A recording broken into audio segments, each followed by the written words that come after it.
I reached out to my family on my birthday, not for money, not for attention, just because I felt invisible. My son's reply was short and cold. "We need space from you. Please don't reach out anymore." His wife didn't say a word, she simply liked the message. So I gave them exactly what they asked for. I cut the space wide open. I disappeared. 24 hours later, I woke up to 109 missed calls. Hello, everyone. If you're still here with me, comment below and tell me where you're watching from. I'd really love to know. And before the story continues, a quick heads up. Some details have been dramatized for storytelling and learning purposes. Any similarity to real names or situations is coincidental, but the lesson behind this story is completely genuine. The wind off Lake Michigan whipped against the reinforced glass of my penthouse on the 45th floor. From up here, the Chicago winter looked like a beautiful frozen painting, but inside the silence was deafening. I sat alone at a dining table made of Italian marble that cost more than the average car, staring at a single vanilla cupcake I had bought from the bodega downstairs. One small blue candle flickered in the center, casting long dancing shadows across the empty room. My name is Conrad Sullivan. Today I turned 72. To the financial world, I am a ghost, a retired venture capitalist who vanished from Wall Street a decade ago with a portfolio that could buy small countries. But to my son Tyler and his wife Brittany, I am just a lonely retired old man living in a drafty rental apartment that eats up most of my pension. That was the lie I had carefully constructed. I wanted to be loved for who I was, not for the 7-figure trust fund I controlled. I wanted Tyler to build his own character, to struggle a little to understand the value of $1. I looked at the Patek Philippe watch on my wrist, another secret luxury I only wore when I was alone. It was 7 o'clock in the evening. The notification light on my phone had not blinked once all day. No calls, no texts, not even an automated email card. I took a sip of cold coffee and scrolled through social media. There they were. Brittany had posted a photo an hour ago. She was wearing a Chanel dress I knew she could not afford, holding a glass of champagne, tagging herself at Le Monde, one of the most expensive 3-star Michelin restaurants in the city. The caption read, "You're living our best life with my CEO husband." Tyler was grinning next to her, wearing a suit that I had secretly paid for through a shell company I set up to fund his failing startup. They were celebrating something, but it certainly wasn't my birthday. I felt a familiar ache in my chest, a heaviness that had nothing to do with my age and everything to do with my heart. I had spent 40 years building an empire to give Tyler a head start, but somewhere along the way I had failed to teach him how to be a human being. I picked up my phone, my thumb hovering over the family group chat. I hesitated. Was I being pathetic? Was I being the needy old parent they always complained about behind my back? Maybe. But I was also their father. I typed slowly, my fingers stiff. Today I turned 72. I am sitting here with a cupcake and I just missed you guys. I would love to just hear your voices for a minute. Love, Dad. I hit send. The message bubble turned blue. Delivered. I watched the screen, waiting for the 3 little dots that would indicate someone was typing. 1 minute passed, then 10, then 30. The candle on my cupcake burned down until the wax dripped onto the frosting, extinguishing the tiny flame with a hiss. The room went dark again. I was about to stand up and throw the cupcake into the trash when the phone finally buzzed. My heart jumped. I grabbed it, hoping for an apology or maybe a late dinner invitation. It was a reply from Tyler. I put on my reading glasses and squinted at the screen. The words were sharp, concise, and brutal. "Dad, we are busy entertaining important clients. We have talked about this. You are being suffocating. We need space from you. Please do not reach out anymore at all. We will call you when we are ready." Below his message, a small notification popped up. Brittany liked, "We need space from you." I stared at the screen for a long time. I didn't cry, I didn't throw the phone. A strange, cold calm washed over me, replacing the sadness. It was the same feeling I used to get right before I executed a hostile takeover in the boardroom. It was the clarity of a man who realizes a deal has gone bad, and it is time to cut his losses. Space. They wanted space. I stood up and walked to the window, looking down at the city lights. I picked up the cupcake and dropped it into the wastebasket. Then I walked over to my desk and opened my laptop. I logged into the secure server of my bank in Zurich. The interface glowed blue in the dark room. I navigated to the sub-accounts labeled Tyler and Brittany. I looked at the monthly allowance of $50,000 that automatically transferred to cover their mortgage, their car leases, and their credit card bills. They thought this money came from Tyler's business profits. They thought they were self-made. I hovered the mouse over the button that said Active. If they wanted space, I would give them the biggest, coldest, most expensive empty space they had ever known. I clicked Deactivate. Then I pulled up the credit card management portal. 3 black cards with unlimited limits. Status active. I selected all 3. I clicked Report Lost or Stolen. Suspend immediately. I closed the laptop. The silence in the penthouse no longer felt lonely. It felt powerful. I poured myself a glass of vintage whiskey, sat back in my leather chair, and waited for the fallout. It was going to be a long night for them, but for me, the party was just getting started.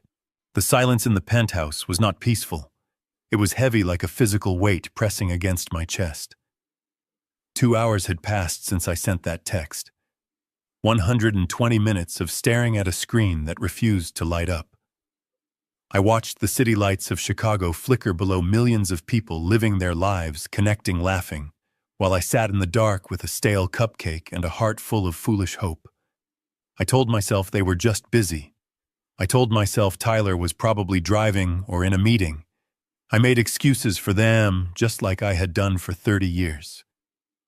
Then the phone buzzed. The sound was loud in the empty room, startling me. My hand shot out to grab it, a reflex born of desperation. The screen illuminated my face in the darkness. It was a message from Tyler. For a split second, relief washed over me.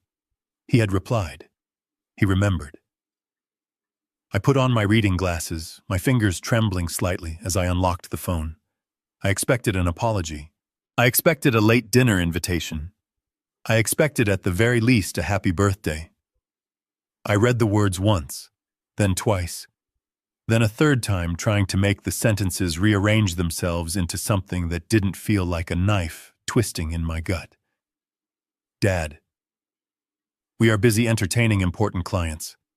We have talked about this. You are being suffocating. We need space from you. Please do not reach out anymore at all. We will call you when we are ready. The breath left my lungs in a sharp hiss. Suffocating. I was suffocating, I who had paid for his private schools, his Ivy League tuition, his first car, his second car, his wedding, and the roof over his head, who had stayed in the shadows so he could shine. Then a second notification pinged. A small heart icon. Brittany liked the message. That small digital thumbs up was the final blow. It wasn't just a rejection. It was a mockery. My daughter-in-law, the woman who posted photos of her perfect life funded by my wire transfers, was cheering on my own son's cruelty. They weren't just busy. They were annoyed by my existence. To them, I wasn't a father or a benefactor.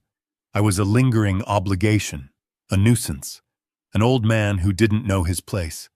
I sat there for a long time, the phone screen dimming and then going black in my hand. I waited for the tears to come. I waited for the crushing sadness that usually follows heartbreak. But it didn't come. Instead, something else happened. A coldness spread through my veins, freezing the pain instantly. It was a familiar sensation, one I hadn't felt since my days in the boardroom, when a competitor tried to hostilely take over my company. It was the absolute crystalline clarity of war. They wanted space. The irony was so sharp it almost made me laugh. They wanted distance from the man, but they had never once asked for distance from the money. They wanted the fruit, but despised the tree. I stood up and walked to the window, my reflection staring back at me against the night sky. The sad, lonely old man who had sat down at this table 2 hours ago was gone.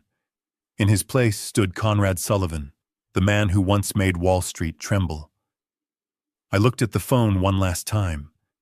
If it was space they wanted, I would give them the vastest, coldest, most expensive vacuum they had ever experienced. I wouldn't block them out of anger.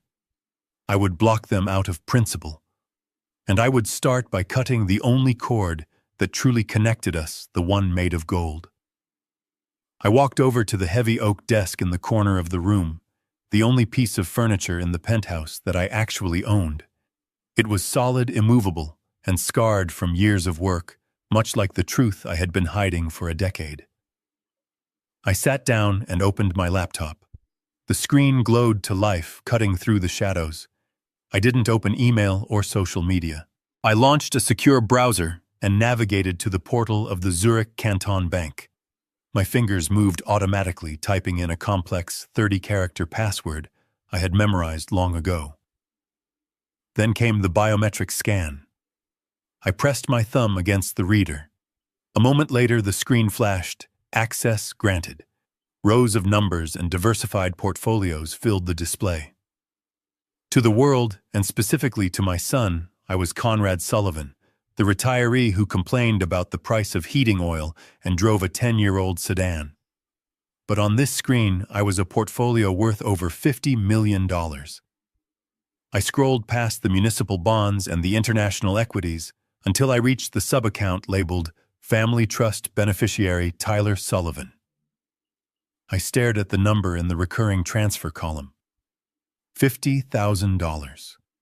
Every single month on the first, that sum silently left my account and landed in Tyler's. For 5 years, he had believed this money was revenue from his tech startup, Technovation. He walked around with his chest puffed out, believing he was a self-made genius CEO who had conquered the market. He had no idea that his company's biggest client, the mysterious angel investor known only as Zeus, was actually his father sitting in the dark. I clicked on the transaction breakdown. It was a manifesto of their ingratitude. Mortgage payment for the 6-bedroom house in the suburbs, $12,000. Leases for the Porsche and the Tesla, $4,000. The automatic payment for Brittany's credit card, covering her influencer lifestyle, ranged between $15,000 and $20,000 a month. It was all there. The trips to Tulum, the designer handbags, the 3-star Michelin dinners. They weren't living the American dream. They were living on my lifeblood funded by my past sacrifices, while they treated me like a lingering ghost they wished would just disappear. We need space. The words echoed in my mind, mocking me. They wanted space from the man, but they had certainly never asked for space from the money. I looked at the cursor hovering on the screen. It was resting over a small green button that read, "Status active." My hand didn't tremble. The hesitation I had felt earlier, that nagging fatherly instinct to protect my boy from the harshness of the world, was gone.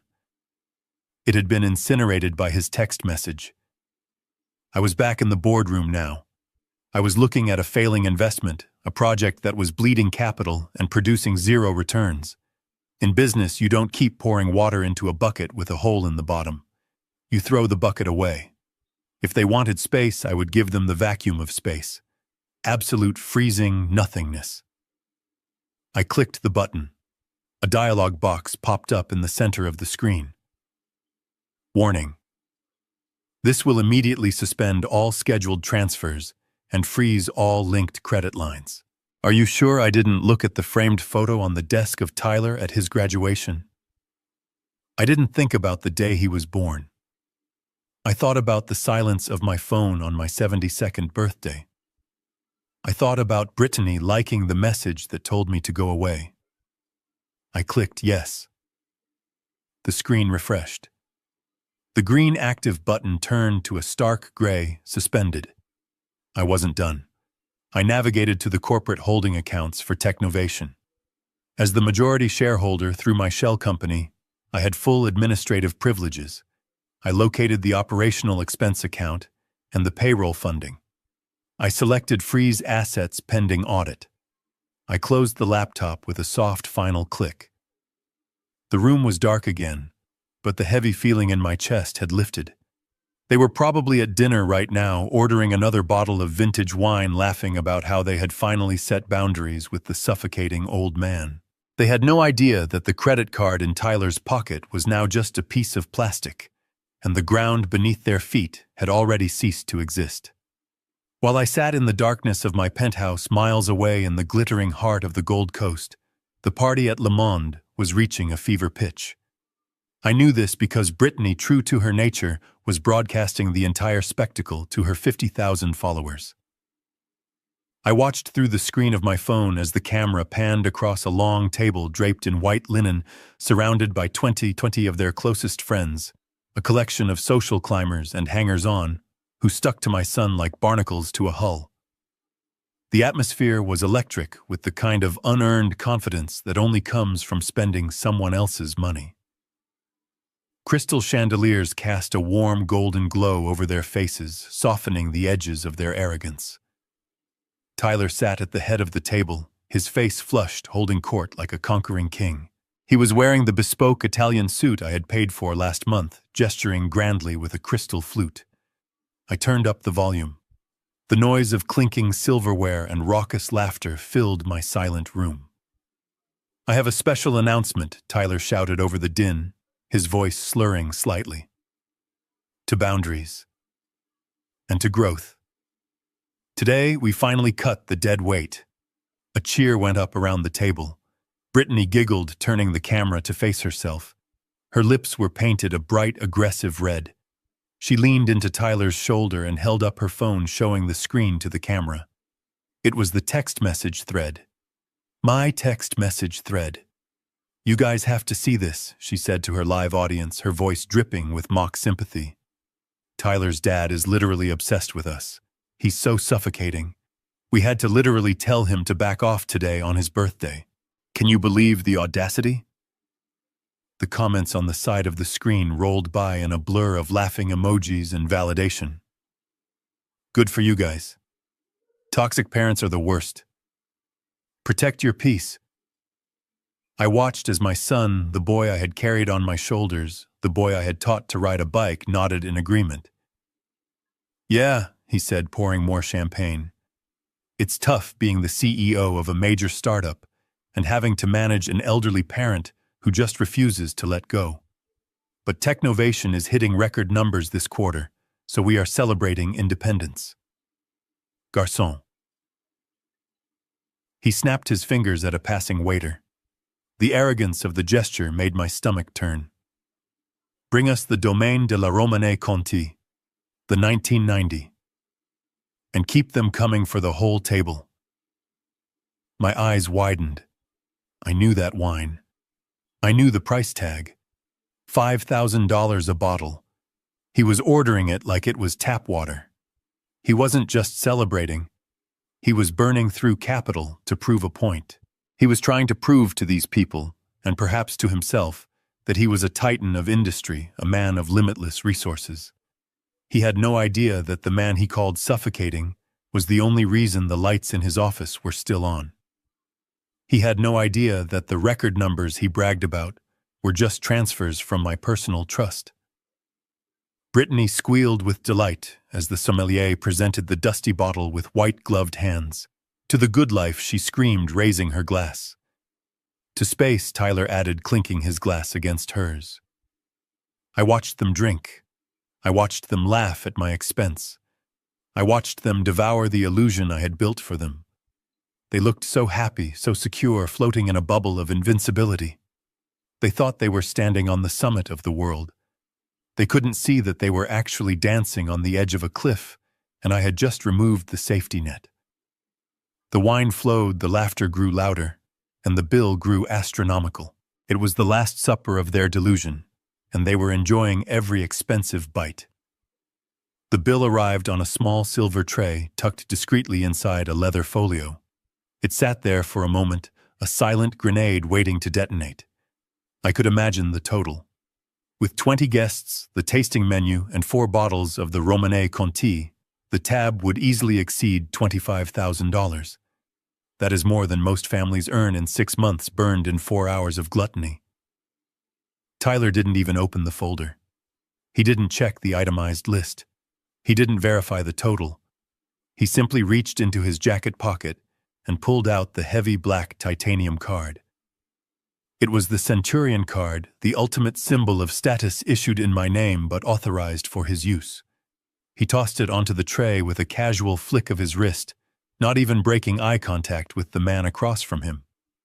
"Add 25% for yourself," he told the waiter, his voice booming with generosity. The waiter bowed and disappeared. The table continued to buzz. Brittany was now showing off her diamond bracelet to the camera, talking about how hard Tyler worked to treat everyone. 5 minutes passed, then 10. The waiter returned. He wasn't bowing this time. He walked with a stiff, uncomfortable gait, clutching the folio tightly against his chest. He leaned down to Tyler's ear, trying to be discreet, but the room had gone quiet enough that the whisper carried like a scream. "I am terribly sorry, sir," the waiter said, his voice strained. The card was declined. Tyler laughed. It was a loud, incredulous bark. "That is impossible," he said loud enough for the entire restaurant to hear. "That card has no limit. Run it again. The chip is probably dirty." "We tried it 3 times, sir," the waiter replied, his patience thinning. "The bank has flagged it as invalid." "Do you have another form of payment?" Tyler rolled his eyes, performing his annoyance for his guests. He pulled out his wallet. "Fine," he huffed. "Use the platinum. Or the gold. Just get it done." He threw 2 more cards onto the table. The waiter took them and walked away. The conversation at the table started to stutter. People were exchanging glances. The air of invincibility was leaking out of the room. A few minutes later, the waiter returned. This time, the manager was with him. The manager was a tall man with a face like stone. "Mr. Sullivan," the manager said, his voice icy. "All of these cards have been reported lost or stolen. They have been deactivated. We need a valid form of payment immediately, or we will be forced to involve the authorities." The color drained from Tyler's face. He looked at the plastic rectangles on the table as if they were alien artifacts. He looked at his friends who were suddenly interested in their napkins.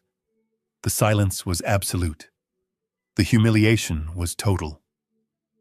Brittany dropped her phone. The live stream ended abruptly, but the panic was just beginning. She grabbed Tyler's arm, her nails digging into his suit jacket. "What is going on?" she hissed.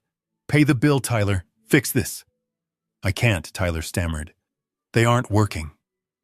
Brittany's eyes darted around the room, seeing the judgment on the faces of the social climbers she tried so hard to impress.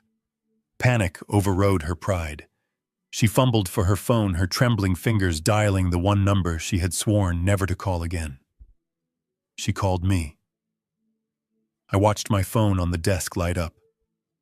Brittany calling.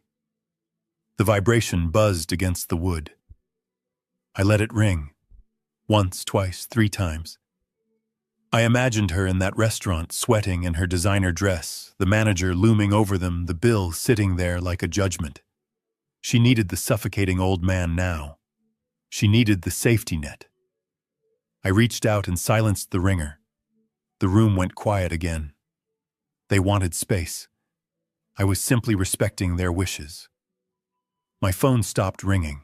The screen went dark, returning the room to its peaceful, heavy silence. I did not pick up. I did not text back, asking if everything was okay. I simply let the call die, just like they had let our relationship die with a single text message. They wanted to be independent adults, and the first rule of adulthood is that you pay your own bills.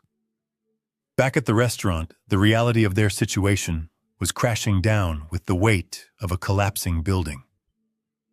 The 20 guests, the so-called friends, who had been cheering for Tyler's success 5 minutes ago, suddenly remembered they had early meetings, babysitters to relieve, and rides waiting outside.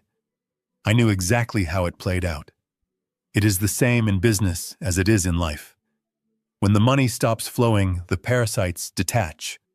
One by one, they mumbled awkward apologies, avoiding Tyler's desperate eyes, and slipped out the door, leaving him alone with the manager and a bill that equaled the price of a mid-sized sedan. Tyler stood there sweating through his custom suit. He tried to argue. He tried to pull the "do you know who I am" card. But the manager, a man who had seen 1,000 pretenders come and go, was unimpressed. He did not care about Tyler's startup. He did not care about his Instagram followers. He cared about the $28,000 of food and wine that had been consumed.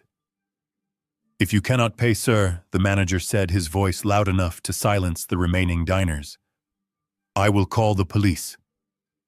Theft of services is a felony." The word felony hung in the air. Tyler looked at Brittany, who was sobbing into her napkin, her mascara running down her face in black streaks. She had no money. Her cards were extensions of mine. They were trapped. "I have a watch," Tyler whispered, his voice trembling. He fumbled with the clasp on his wrist. It was a Rolex Daytona, a masterpiece of Swiss engineering with a panda dial. I had bought it for him when he turned 30, engraving the back with the words, "Time is money. Use it wisely." He unclasped it and handed it over. The manager held it up to the light, inspecting it with a jeweler's eye. "It will serve as collateral," the manager said coldly. "But you will also sign a promissory note admitting to the debt, and you have 24 hours to return with cash, or the watch belongs to us and we file charges." Tyler signed the paper with a shaking hand. He signed away his dignity. He signed away his pride. He left the restaurant not as a CEO, but as a man who had to pawn his father's gift just to escape a jail cell. He walked out into the Chicago night, the cold wind biting through his thin suit, while his wife trailed behind him, no longer recording, no longer smiling. They were alone. And for the first time in their lives, they were truly poor. It was 1 o'clock in the morning when I made the call that would dismantle my son's life. The city outside my penthouse window was a grid of sleeping lights, quiet and unsuspecting. But inside my chest, a war drum was beating. I stood by the glass looking at my reflection. I did not see a heartbroken father anymore. I saw a liquidator. I saw a man who had decided to close a bankrupt division of his own soul. I dialed the number for Kowalski. He was my personal attorney, a man with the legal ethics of a shark and the loyalty of a Doberman. He picked up on the first ring. He always did. Kowalski didn't sleep. He just waited for the next crisis. "Mr. Sullivan," his voice rasped, sounding like gravel grinding against concrete. "It is late. It is time, Kowalski." I said, my voice steady and cold. "I am activating the revocation clause, Clause 14 of the family trust." There was a pause on the other end, followed by the distinct click of a lighter. I could hear him inhale deeply. Clause 14. The nuclear option. "You are asking for a full asset recovery, Conrad. This means the house, the vehicles, the voting shares in the company. Everything. Once I file these motions, there is no going back." "Are you absolutely certain?" I looked at the empty table where my birthday cupcake had sat hours ago. I thought about the text message. "We need space." "I am certain," I replied. "I want it all back. Every single asset that is legally titled to me or the trust. I want the house in the suburbs secured. I want the Technovation shares frozen. And I want the vehicles repossessed, immediately." "Tonight?" Kowalski asked. "Before the sun comes up," I said. "I want them to wake up in a world that they actually own, which according to my calculations is absolutely nothing." "Consider it done," Kowalski said. "The repo teams are on retainer. I will send the notice of eviction by courier at dawn." I hung up the phone and poured the rest of my whiskey down the sink. I didn't need the drink to numb me anymore. The decision was the drug. Miles away in the quiet, affluent suburb where my son lived, the silence of the winter night was broken by the low rumble of diesel engines. I wasn't there, but I knew the procedure perfectly. Two unmarked tow trucks rolled down the street, their amber lights flashing rhythmically against the snow-covered trees. They didn't use sirens. They didn't knock on the door. They were predators coming for their prey. The first truck backed into the driveway, positioning itself in front of the silver Porsche 911 Carrera. It was Tyler's pride and joy, the car he parked in the front spot at every valet stand, the car he revved at stoplights to make sure people looked at him. The driver hopped out, hooked the chains to the axle, and engaged the winch. With a mechanical whine, the German engineering was lifted into the air, dangling helplessly like a toy. The second truck went for Brittany's Tesla Model X, the white SUV she used as a backdrop for half of her social media videos. It was loaded up in less than 3 minutes.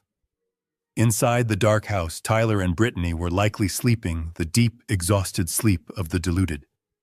They probably thought the restaurant incident was just a banking error, a glitch I would fix in the morning with a phone call and an apology. They didn't hear the chains rattling. They didn't see their status symbols being dragged away into the darkness, leaving nothing behind but empty oil stains on the concrete. The umbilical cord had been cut, and the harsh cold of reality was rushing in. The sun rose over Lake Michigan, a pale, icy blue illuminating the sharp edges of the Chicago skyline. I stood by the floor-to-ceiling windows of my penthouse holding a steaming mug of Jamaican Blue Mountain coffee. It was the kind of morning I usually spent reading the Wall Street Journal and worrying about whether my son had remembered to pay his property tax. But today the worry was gone. In its place was a strange, vibrating energy. It was the adrenaline of the hunt. I walked over to the kitchen island, where I had left my phone face down the night before. I turned it over. The screen lit up like a slot machine hitting a jackpot. The number was staggering. 109 missed calls. I scrolled through the notification history. It was a digital timeline of their descent into madness. The calls started at 11:30 last night, right after the restaurant incident. Then there was a cluster at 3 in the morning, followed by a frantic barrage at 5:15, which I assumed was the moment they realized their driveway was empty. I unlocked the phone and opened the text thread. It was fascinating to watch the tone shift. At midnight, Tyler had written, "Dad, pick up the phone. There is a glitch with the bank. We are stuck. Call the bank now." By 2 in the morning, the tone had shifted to aggression. "You are embarrassing us. Fix this immediately. If this is some kind of sick joke about the birthday text, it isn't funny." By 5:30, the panic had set in. The cars are gone. Someone stole the Porsche and the Tesla. "Dad, please answer. We called the police and they said the vehicles were repossessed. That is impossible. Call us back." And finally at 7 o'clock, a message from Brittany. "Please, Conrad. We are scared. We don't have cash for a cab. We are stranded. Just call us." I took a sip of my coffee, savoring the rich, dark flavor. I did not feel a twinge of guilt. I did not feel the urge to rescue them. For 30 years I had been their firefighter, rushing in to extinguish every flame they lit. Today I was the one holding the matches. I did not text back. Texting was too informal, too intimate for the new relationship dynamic we had established. Instead, I walked to my laptop and opened my email client. I composed a new message addressed to Tyler and Brittany. Subject, respace. I typed slowly, ensuring every word was precise. Dear Tyler and Brittany, I received your message yesterday regarding your need for space and independence. I have spent the night reflecting on your request, and I realized you are absolutely right. Boundaries are healthy. Independence is necessary. Therefore, effective immediately, I am granting you the total space you asked for. I have removed myself completely from your financial lives to ensure you have the freedom to succeed on your own merits without my suffocating influence. The cars, the house, and the allowance were clearly holding you back from your true potential. Per your request, I will not reach out anymore. I trust you will figure out the logistics of your new life. Respectfully, Dad. I read it over once. It was polite. It was professional. It was devastating. I hit send. Then I turned off my phone again. The hunt was over for the morning. Now it was time to watch them run. The silence in the 6-bedroom suburban mansion was different that morning. It wasn't the peaceful quiet of luxury. It was the dead, heavy silence of abandonment. Tyler woke up shivering. He pulled the Egyptian cotton duvet tighter around his chin, but the chill had already seeped into the mattress. He reached for the thermostat control on his bedside table, tapping the glass screen. Nothing happened. The display remained black. He sat up, his breath forming a visible cloud in the bedroom air. The radiant floor heating, usually set to a comfortable 72 degrees, was stone cold beneath his feet. "Brittany," he called out, his voice raspy from the stress of the previous night.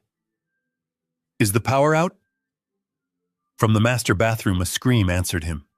It wasn't a scream of terror, but of pure, spoiled frustration. Tyler ran in to find his wife wrapped in a towel, staring at the rainfall showerhead, with betrayal in her eyes. "There is no water," she shrieked. I turned the handle, and nothing came out. Not even a drip. "I can't wash my face. I can't brush my teeth. What is happening?" Tyler grabbed his phone. No Wi-Fi signal. The smart home system, which controlled everything from the blinds to the security locks, was offline. The house was dead. He navigated to his cellular data, desperate to check the utility accounts. But the realization hit him before the page even loaded. The utilities weren't in his name. They never had been. They were in the name of the Sullivan Family Trust. Dad Tyler whispered the word, tasting like ash in his mouth. He cut the power. He cut the water. He ran out of the bedroom, down the grand staircase, and toward the garage. Brittany followed, her heels clicking frantically on the hardwood. They reached the door connecting the kitchen to the garage. Tyler hit the button for the automatic opener. Nothing. The power was out. He had to find the manual release cord in the dark, yanking it down with a curse before heaving the heavy door upward. The gray morning light flooded into the cavernous space, revealing absolutely nothing. The garage was empty. Where the silver Porsche 911 and the white Tesla Model X had been parked just hours ago, there were now only dry patches of concrete and the faint mocking smell of rubber. They were gone. It hadn't been a nightmare. It hadn't been a mistake. The tow trucks had come in the night, like thieves taking the symbols of their status while they slept. Tyler fell to his knees on the cold concrete. Brittany stared at the empty space, her hands covering her mouth. "How could he do this?" she sobbed. "He gave us those cars. They were gifts." But as Tyler looked around the freezing garage, a darker realization began to dawn on him. He scrambled to his feet and ran to the front door of the house. He threw it open. Taped to the heavy mahogany wood right at eye level was a bright orange document. It wasn't a note. It was a legal notice. Notice to vacate. Tyler ripped it off the door, his eyes scanning the dense legal jargon. Occupancy agreement terminated. Property of the Conrad Sullivan Revocable Trust. Occupants have no lease, no title, and no rights of possession. Trespassing. He dropped the paper. He looked at Brittany, his face pale. "We don't own the house," he whispered, the horror making his voice tremble. "We never owned it. He told us it was a wedding gift, but he kept the deed in the trust. We are just guests, Brittany, and our reservation has just been canceled. It took them 45 minutes to cross the city." They arrived not in the sleek black Porsche or the pristine white Tesla, but in the back of a rattling rideshare sedan that smelled of stale pine air freshener. I watched the security feed from the comfort of my living room as the car pulled up to the curb. Tyler stepped out first, wearing yesterday's suit, which was now wrinkled and stained with sweat. Brittany followed, wrapped in a coat that cost more than the driver's car, but looking frantic and disheveled, her unwashed hair tucked hastily under a beanie. They marched toward the revolving glass doors of the pinnacle with the desperate entitlement of people who refuse to believe their key to the castle has been taken away. I saw Tyler reach into his pocket and pull out his platinum access fob. For 5 years, that small piece of plastic had been his magic wand. It opened the private gates called the elevator and granted him access to the rooftop lounge where he liked to impress his friends. He strode up to the security turnstile and tapped the fob against the reader, not even breaking his stride. The machine let out a harsh, low buzz. A red light flashed. Access denied. Tyler stopped, confused. He tapped it again, harder this time. Buzz. Red light. He looked at the device as if it had personally insulted him. Brittany pushed past him, holding her own fob, and slapped it against the sensor. The result was the same. The glass barriers remained firmly shut. The morning rush was in full swing. Bankers and lawyers in sharp coats were streaming past them, tapping their cards and flowing through the gates like water. Tyler and Brittany stood there like stones in a river, obstructing the flow, their confusion rapidly mutating into panic. "Hey, Tyler," shouted at the security desk. "Henry, open the gate. The system is down." Henry, the head of daytime security, a man I had tipped generously every Christmas for 2 decades, did not look up from his monitor. He simply pressed a button on his console. Tyler slammed his hand on the turnstile. "Henry, open this up. My father is upstairs." Henry finally stood up. He was a large man, an ex-Marine who wore his uniform with impeccable precision. He walked around the desk and stood on the other side of the glass barrier, his face impassive. "Mr. Sullivan," Henry said calmly, "your fobs have been deactivated by the resident. You are no longer on the approved guest list. I cannot let you up." That is when the performance began. Tyler realized that force wouldn't work, so he switched to the only other weapon he had left: manipulation. He turned to the crowded lobby, raising his voice so that every resident waiting for the elevator could hear. "He is confused," Tyler yelled, pointing a trembling finger at the ceiling. "My father is 72 years old. He is having a mental episode. He locked us out because he doesn't know who we are. He is off his medication." Brittany jumped in right on cue, grabbing the arm of a woman passing by. "Please, you have to help us. He is up there all alone. He could be hurting himself. He thinks we are enemies. He is suffering from dementia, and he has cut off his own family. We just want to save him." The lobby went quiet. People stopped. They looked at the young, desperate couple pleading for their father's safety.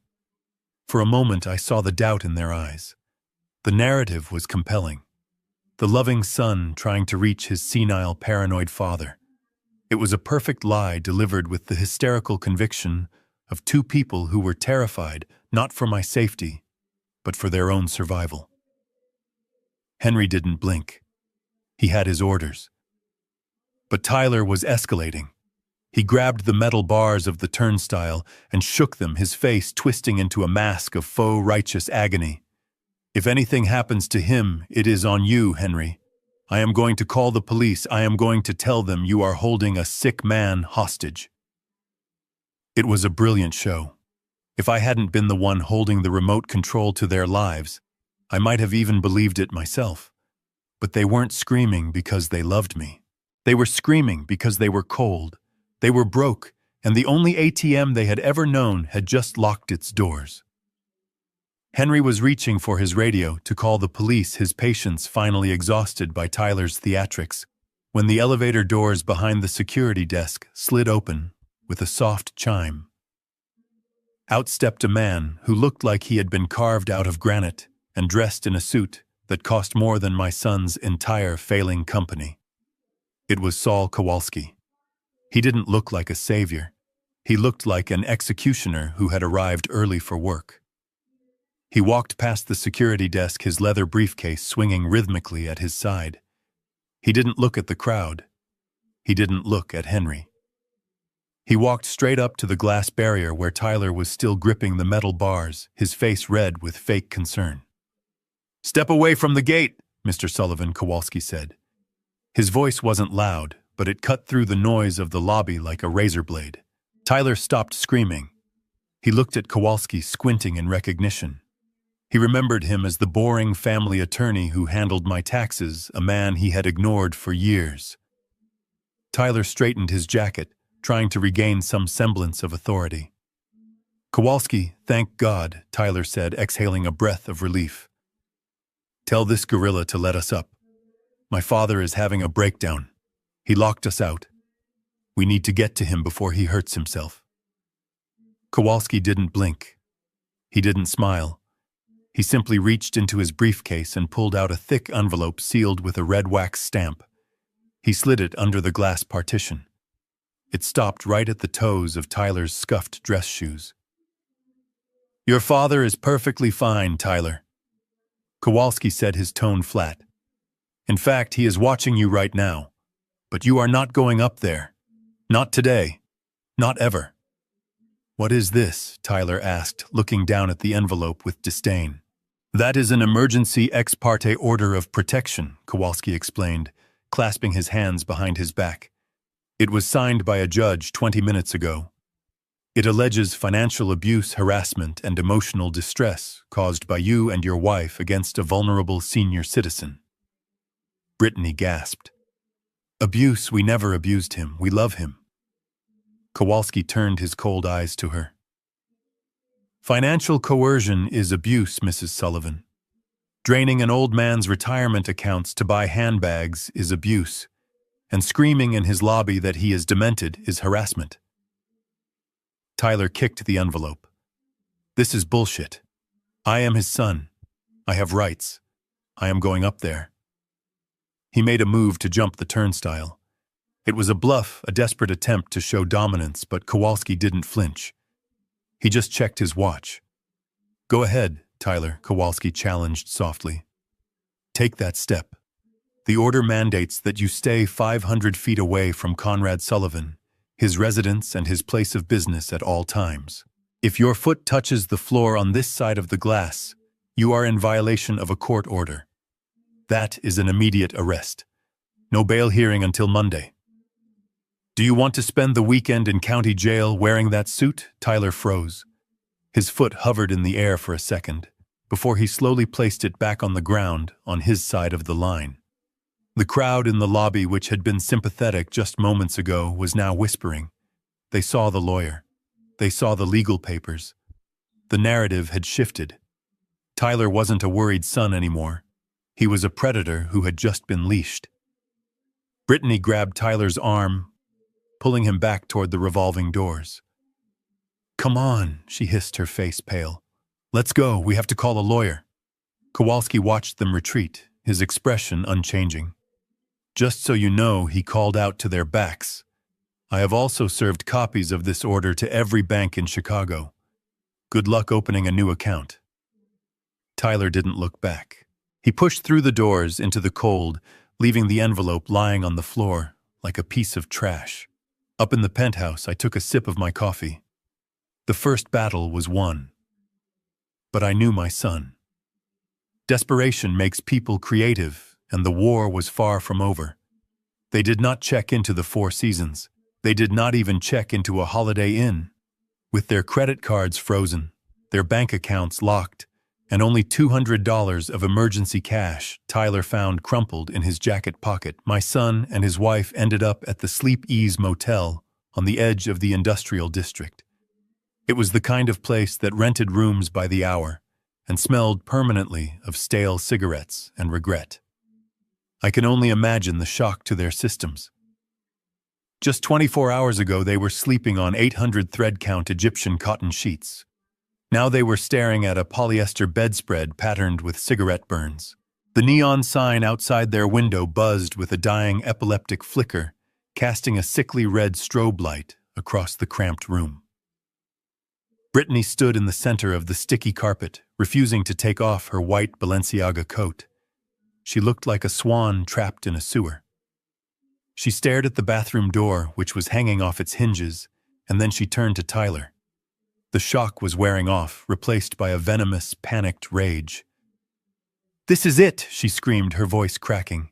This is your solution. We are sleeping in a crack den. Tyler was sitting on the edge of the sagging mattress, his head in his hands. He looked defeated, stripping off his Italian silk tie, as if it were a noose. It is just for tonight, Brittany, he muttered. Just until I get hold of a lawyer. Just until I fix this. Fix this, she laughed, a high-pitched, hysterical sound. You cannot even fix the Wi-Fi on your phone, Tyler. You are useless. You told me you owned the company. You told me the trust fund was ironclad. You lied to me. I did not lie, Tyler snapped, standing up to face her. The room was so small they were almost nose to nose. Dad manipulated everything. He set us up. Oh, blame your daddy, Brittany sneered. That is all you ever do. You are 32 years old and you cannot buy a sandwich without his permission. I married a CEO, Tyler. I did not marry a charity case who drags me into a roach motel. The air in the room grew heavy with resentment. This was the first crack in their perfect, curated marriage. As long as the money was flowing, they were the perfect team united in their greed and entitlement. But without the grease of my wealth, the gears of their relationship were grinding together, sparking and screeching. Tyler glared at her, his face flushing red. Maybe if you hadn't spent $15,000 on handbags last month, we would have some savings, he shouted. Maybe if you didn't need a new outfit for every single Instagram post, we wouldn't be broke the second the tap ran dry. You bled me dry, Brittany. I bled you dry, she screamed back, shoving him. You encouraged it. You wanted the trophy wife. You wanted the image. Well, look at the image now, Tyler. We are homeless. We are nobodies. And it is entirely your fault because you were too stupid to secure the assets. She grabbed her purse and marched into the tiny bathroom, slamming the door so hard that a piece of plaster fell from the ceiling. Tyler kicked the nightstand, sending the cheap plastic lamp crashing to the floor. He sat back down on the bed, burying his face in his hands again. The buzzing neon light flickered on and off, illuminating a man who was realizing for the first time that he brought absolutely nothing to the table but his last name. And right now, that name wasn't worth the price of a cheap motel room. The silence that followed their argument was thick and suffocating, broken only by the rhythmic dripping of a leaky faucet in the bathroom. Tyler sat on the edge of the bed, staring at the stained carpet, his mind racing like a rat in a trap. He needed a way out. He needed a solution that did not involve getting a job or apologizing, because both of those options were beneath him. He replayed the events of the last 24 hours in his head. The text message, the eviction, the lawyer in the lobby. Suddenly, he stopped. He remembered what he had shouted in the lobby of the Pinnacle. He is confused. He is having a mental episode. A slow, cold smile spread across his face. It was the smile of a man who had just found a weapon in the mud. Brittany, he said, his voice low and steady. Come out here. Brittany emerged from the bathroom, her eyes puffy and red. She looked at him with exhaustion. What do you want, Tyler? If you're going to tell me to calm down again, I am leaving. I am not going to tell you to calm down, Tyler said, standing up. I am going to tell you how we get it all back. The house, the cars, the money, everything. Brittany crossed her arms, skeptical. How you just said we are blocked. The lawyer said we would go to jail if we got close to him. We are looking at this the wrong way, Tyler explained, pacing the small room. We are acting like victims of a mean father. But what if we change the narrative? What if we are the victims of a sick father? Brittany frowned. He isn't sick, Tyler. He is sharper than both of us combined. It does not matter what he is, Tyler snapped. It matters what we can prove. Think about it. He is 72 years old. He lives alone. He has no other family. And out of nowhere, he makes a massive, irrational financial decision that destroys his only son's life. He cuts off contact. He acts paranoid. To an outsider, that does not look like punishment. that looks like dementia. He paused, letting the word hang in the air. Dementia. If we can prove he is mentally incompetent. Tyler continued, the excitement building in his voice, then his decisions are legally void. The eviction, the frozen accounts, the restraining order, all of it gets thrown out. The court will have to appoint a legal guardian to manage his estate. A conservator. Brittany's eyes widened as the realization hit her. Conservatorship. Like they do with celebrities who lose their minds. Exactly, Tyler said. And who is the most logical choice to be his guardian, his only son? If I get conservatorship, I become Conrad Sullivan. I control the trust. I control the bank accounts. I control him. We can put him in a nice facility somewhere very quiet and very far away, and we move back into the house. We get our lives back, Brittany, and we get to be the heroes who saved him from himself. But we need a doctor. Brittany whispered, the fear mixing with greed in her eyes. A judge will not just take our word for it. Tyler reached for his phone, scrolling through his contacts, until he found a name from his past, a man who had helped him get a prescription for painkillers when he did not really need them. Doctors are just people, Brittany, Tyler said darkly, and people can be persuaded. We just need to find one who likes money as much as we do. He hit the call button. The desperation in the room had shifted into something far more sinister. They were no longer just spoiled children throwing a tantrum. They were conspirators plotting to strip a man of his freedom. The call was made from the cramped, moldy bathroom of the Sleep Ease motel, with the exhaust fan rattling overhead to mask the conversation. Tyler sat on the closed lid of the toilet, his knees bouncing nervously as the phone rang. He was dialing Dr. Aris Thorne, a man whose medical license was less of a credential and more of a shield for his criminal activities. Thorne was a concierge doctor for the city's elite, the kind of physician who didn't ask why you needed a prescription for high-grade opioids or why you had a bruise that matched the shape of a golf club. He was a man who understood that truth was a flexible commodity, provided the price was right. Thorne answered on the second ring, his voice smooth and detached, like he was discussing a dinner reservation rather than a conspiracy. Tyler didn't waste time with pleasantries. He knew that men like Thorne smelled desperation, the way sharks smell blood. I have a situation with my father, Tyler said, keeping his voice low so Brittany wouldn't overhear the specifics from the bedroom. He has become unmanageable.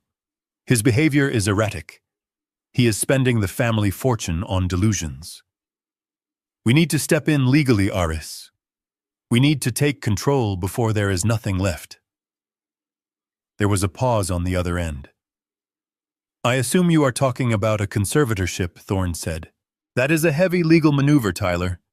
You need more than just stories about erratic behavior. You need medical evidence. You need a diagnosis that proves he lacks the capacity to make decisions. That is why I am calling you, Tyler, replied, sweat beading on his forehead. We need that evidence. But the problem is my father refuses to see a doctor. He thinks he is fine. So we need a doctor who is willing to look at the history and make a professional assessment without the patient being present. Or perhaps a doctor who can recall that he has been treating the patient for months already. The implication hung in the air, heavy and illegal. Tyler was asking Thorne to fabricate a medical history to create a paper trail of dementia that didn't exist. He was asking him to perjure himself to strip a man of his civil rights. Thorne let out a slow, calculated sigh. Retroactive diagnoses are complicated, Tyler. They require detailed notes, dates, observations of cognitive decline. It takes a lot of time to create a file that can withstand the scrutiny of a probate judge. And time, as you know, is expensive. I will pay you $50,000, Tyler blurted out. Cash? Thorne asked. I don't have cash right now. Tyler admitted, his voice tightening. But once the conservatorship is granted, I will have access to the main trust. It is worth 50 million Aris. 50,000 is a drop in the bucket. I will cut you a check the day the judge signs the order. Thorne was silent for a long moment, weighing the risk against the reward. He knew the Sullivan name. He knew the money was real even if Tyler didn't have access to it yet. Greed, as it always does, tipped the scale. "I will need his full legal name and date of birth," Thorne said, his voice dropping to a conspiratorial whisper. "And Tyler, if we do this, the file needs to show rapid deterioration. We will call it aggressive early-onset Alzheimer's combined with paranoid delusions. I will write up the notes tonight. According to my records, I have been seeing Conrad Sullivan since last November. You are a lifesaver, Aris." Tyler breathed relief washing over him. "I am not a lifesaver," Thorne corrected him coldly. "I am an investment. Make sure you don't default on the payment, or the only person going to jail will be you." Tyler hung up the phone, a twisted smile forming on his face. He walked out of the bathroom looking at Brittany with the eyes of a man who thought he had just won the lottery. He didn't know that every word of that conversation had been recorded by the tiny, high-fidelity bug my private investigator had slipped into his jacket pocket days ago. He thought he was buying a diagnosis. In reality, he was buying himself a prison sentence. While Tyler was celebrating his cleverness in that filthy motel bathroom, I was sitting in my library with a glass of water and a pair of high-fidelity noise-canceling headphones. The room was dark, lit only by the spectral glow of my laptop screen, which displayed a frequency waveform moving in real time. Next to me stood Vince, a private investigator who looked more like a college professor than a man who specialized in high-stakes surveillance. He had been on my payroll for 20 years, usually vetting potential business partners, but this week his target was much closer to home. When the tow truck driver had hooked up Tyler's Porsche 2 nights ago, he hadn't just reclaimed the vehicle. Under my strict instructions, he had slipped a microscopic listening device into the lining of Tyler's favorite jacket, the one he had left on the passenger seat. Tyler, in his haste to salvage his wardrobe during the repossession, had grabbed the jacket without checking the pockets. He was now wearing a wire directly into the heart of his own conspiracy. I pressed play on the audio file Vince had just uploaded. The sound of the motel bathroom exhaust fan hissed through my headphones, followed by my son's voice. It was crystal clear, stripping away any remaining doubt I might have harbored about his character. I heard him dialing. I heard him negotiating with Dr. Thorne. I heard him sell his father's freedom for a promise of future money he didn't even have. We need to step in legally, Aris. We need to take control before there is nothing left. The words hit me harder than any physical blow. I closed my eyes, visualizing my son sitting on a toilet lid, plotting my demise. He wasn't worried about my health. He wasn't concerned that I was actually sick. He was worried that I was spending his inheritance. To him, I wasn't a person anymore. I was a leaking bank account that needed to be plugged. I listened as he agreed to the $50,000 bribe. I listened as he laughed when Thorne suggested the diagnosis of aggressive early-onset Alzheimer's. "You are a lifesaver, Aris, or a lifesaver." That sentence echoed in my mind. He called a man a lifesaver for agreeing to destroy my life. For a moment, the father in me wanted to vomit. I remembered teaching Tyler to fish on the lake in Wisconsin. I remembered holding his hand when he got his tonsils out. I remembered the look of pride on his face when he graduated college. How had that boy become this monster? But then the businessman took over. The part of me that had survived bear markets and corporate raiders pushed the grief into a small locked box in the back of my mind.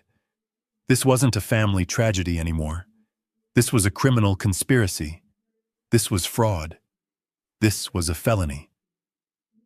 Vince looked at me, his face grim. "Do you want me to take this to the police now?" "Mr. Sullivan, we have enough for an arrest." I took off the headphones and looked at the waveform on the screen, now a flat line of silence. "Not yet," I said, my voice steady. "An arrest now would be too easy. He would claim he was desperate. He would play the victim. If we strike now, he might get a plea deal. No, Vince.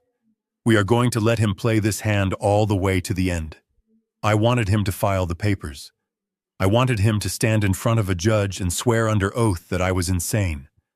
I wanted him to commit fully to the lie so that when the trap finally snapped shut, there would be no wiggle room, no excuses, and absolutely no escape.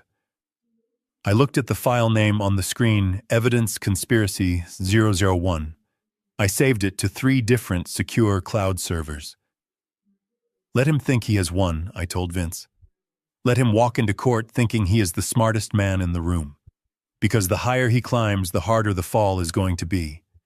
And I intend to make sure he hits every single branch on the way down. The knock on my door came at 10 o'clock in the morning.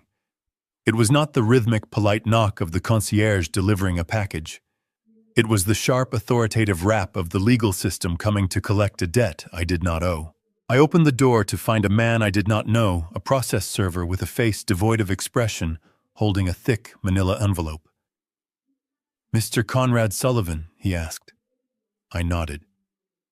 "You have been served," he said, thrusting the package into my chest, before turning and walking away without another word.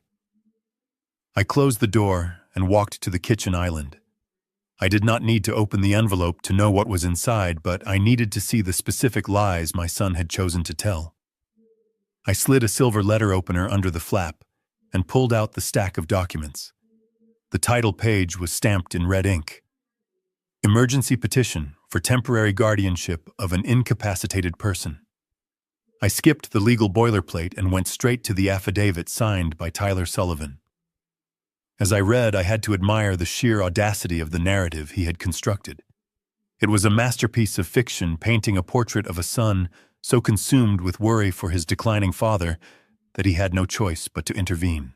The respondent, Conrad Sullivan, has exhibited a rapid and alarming cognitive decline over the past 6 months, the affidavit read. He has engaged in reckless financial behavior, liquidating assets without cause and cutting off long-standing family support systems due to paranoid delusions that his family is conspiring against him. I let out a dry, humorless laugh.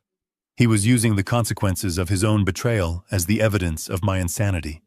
Because I had cut him off, I was paranoid. Because I had stopped funding his lifestyle, I was reckless. The document continued twisting every reality. It claimed I had forgotten names. It claimed I had been found wandering the lobby of my building in a state of confusion. It even referenced a fabricated incident where I supposedly left a gas stove running, a lie clearly planted to establish that I was a physical danger to myself. But the most painful part was the tone. Tyler had not written this like a greedy predator. He had written it like a heartbroken hero. "It is with a heavy heart that I file this petition," he wrote. "I simply want to ensure my father receives the medical care and financial protection he desperately needs. I am willing to take on the burden of managing his estate solely to preserve his legacy and safety." He was playing the role of the martyr. He was the dutiful son stepping up to save the senile old man from his own mind. It was a performance designed to make a judge weep and hand over the keys to my kingdom without a second thought. I looked at the hearing date. It was set for tomorrow morning at 9 o'clock. An emergency ex parte hearing, meaning they hoped to get the order signed before I could even mount a defense. They were counting on me being too confused, too slow, or too scared to fight back in less than 24 hours. They were counting on the old Conrad, the one who sent birthday texts and waited for replies that never came. But that man was gone. I picked up my phone and dialed Kowalski. "I just got the papers," I said, when he answered. "Good," Kowalski replied, the sound of paper shuffling in the background. "My team has already drafted the counter motion, and Conrad Vince just sent over the surveillance footage from the motel. We have the video of Tyler rehearsing his testimony. He practiced crying. I looked at the affidavit one last time at the signature of the son I had raised. Let him cry, I said. I want him to give the performance of a lifetime. Because when I walk into that courtroom tomorrow, I am going to make sure it is his final act. The courtroom smelled of lemon polish and stale lies. I sat at the defense table, my hands folded calmly over a leather notebook, watching my son deliver the performance of a lifetime. Tyler sat in the witness box, his posture slumped just enough to convey the heavy burden of a heartbroken child. He had traded his flashy Italian suit for a modest charcoal one, a costume designed to scream responsibility rather than arrogance. He even dabbed at his dry eyes with a white handkerchief, a prop I had never seen him use in 30 years. "Your Honor," Tyler said, his voice cracking with practiced precision. "It keeps me up at night. The dad I knew, the man who raised me, would never cut off his family. He would never leave his daughter-in-law stranded. This paranoia, this anger, it isn't him. It is the disease talking." He looked at the Judge Marilyn Sterling with pleading eyes. "I don't care about the money. I really don't. I just want him safe. Last week I found him wandering the lobby of his building screaming at the security guard about spies. He left the gas stove on for 2 days. If we hadn't stopped by, he could have burned the whole building down." I sat frozen, marveling at the audacity. The gas stove incident was a complete fabrication, a lie planted to establish that I was a physical danger to myself and others. But to an outsider, it sounded terrifyingly plausible. Judge Sterling leaned forward, her expression softening into sympathy. She looked from the weeping son to the silent father, and I could see the narrative taking root in her mind. To her, I was just another stubborn senior citizen in denial, and Tyler was the loving son trying to prevent a tragedy. Then came the closer. Dr. Eris Thorne took the stand. He walked with the confident stride of a man who had sold his integrity long ago. He adjusted his rimless glasses and opened a thick medical file, a file that had been created out of thin air less than 48 hours ago. "Your Honor," Dr. Thorne stated, his voice smooth and authoritative, "I have been treating Mr. Sullivan for 6 months. His condition is consistent with rapidly progressing Alzheimer's complicated by severe persecutory delusions. He exhibits extreme financial recklessness, often liquidating assets in a manic state to exert control when he feels his grip on reality slipping." Thorne held up a chart pointing to colorful lines that supposedly tracked my cognitive decline. "In my professional opinion," he continued, looking directly at the judge, "Mr. Sullivan lacks the capacity to manage his own affairs. If this guardianship is not granted immediately, I fear he will be destitute or dead within the year." The courtroom went silent. The weight of the doctor's testimony hung in the air like smoke. Judge Sterling turned her gaze toward me. It wasn't a look of judgment anymore. It was a look of pity. That was the worst part. She was looking at me like I was already gone, a shell of a man who needed to be managed by the very people trying to rob him. "Mr. Sullivan," the judge said softly, "do you have any response to this testimony? Do you understand why your son is asking for this authority?" I stood up slowly. I buttoned my jacket. I did not look at the judge. I looked at Tyler. He had stopped crying. He was watching me from the plaintiff's table, and for a split second, the mask slipped. A tiny triumphant smirk played on his lips. He thought he had done it. He thought he had checkmated the old man. He had no idea that I wasn't playing chess. I was playing poker, and I was about to show my cards. I stood up from the defense table, not with the shaky frailty my son had just described, but with the fluid, calculated precision of a man who had spent 40 years closing deals that shaped the national economy. The silence in the courtroom shifted instantly from pity to confusion. They were expecting a confused geriatric in a cardigan, mumbling about lost keys and forgotten names. Instead, they were looking at a predator in a $10,000 bespoke Brioni suit, the fabric dark as midnight and sharp enough to cut glass. I adjusted my silk tie, feeling the eyes of the room adjust to this new reality. I saw Tyler's smirk falter. He blinked, unsure of what he was seeing. He had convinced himself so thoroughly of his own lie that seeing the truth standing 6 feet tall in front of him must have felt like a hallucination. I didn't say a word. I didn't need to. In my world, the person who speaks first loses. I simply turned my gaze toward Judge Sterling. I held her eyes, letting her see the clarity, the focus, and the icy intelligence that burned there. There was no fog of dementia. There was only the cold, hard steel of resolve. The bailiff, who had been leaning casually against the wall, straightened up. The court stenographer paused, her fingers hovering over the keys. The air in the room grew heavy, charged with the electricity of a storm about to break. I walked slowly around the table, my Italian leather shoes making a rhythmic, authoritative click against the floor. I stopped directly in front of Dr. Thorne. The good doctor who moments ago had been pontificating about my cognitive decline suddenly looked very small. He swallowed hard, his Adam's apple bobbing nervously as he avoided my gaze. He knew. In that split second, he knew he had bet on the wrong horse. I turned back to the judge, offering a single respectful nod. Then I looked at my lawyer, Saul Kowalski. He was sitting with his arms crossed, a shark waiting for the water to fill with blood. I didn't give a verbal command. I just raised 2 fingers slightly, a gesture I had used for decades to signal the execution of a hostile takeover. Kowalski stood up. He didn't rush. He picked up a remote control and a flash drive with the slow deliberation of an undertaker. He walked to the center of the room, plugging the drive into the court's presentation system. The large screens mounted on the walls flickered to life. "Your Honor," Kowalski said, his voice deep and gravelly, filling the silent room.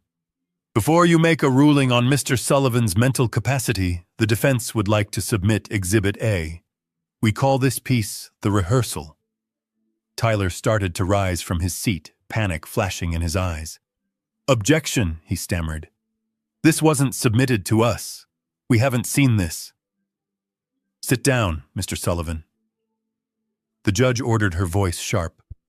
"Overruled. Play it, counselor." Kowalski pressed the button. The screens went black for a second, then illuminated with the grainy greenish footage of a cheap motel room. The sound of a bathroom exhaust fan filled the sophisticated acoustic space of the courtroom. And then my son's voice, clear and damning, echoed off the mahogany walls. The trap was sprung, and the old wolf was watching it close. The video on the large courtroom monitors was grainy shot from a hidden angle that captured the entire cramped interior of the motel room. The contrast between the polished mahogany of the courtroom and the stained, peeling wallpaper on the screen was jarring. The audio hissed with static for a moment, before snapping into terrifying clarity.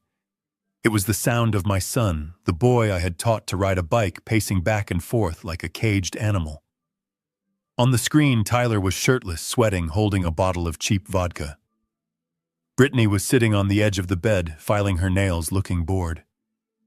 "We just need the signature," Tyler said on the recording, his voice slurring slightly, but filled with venom.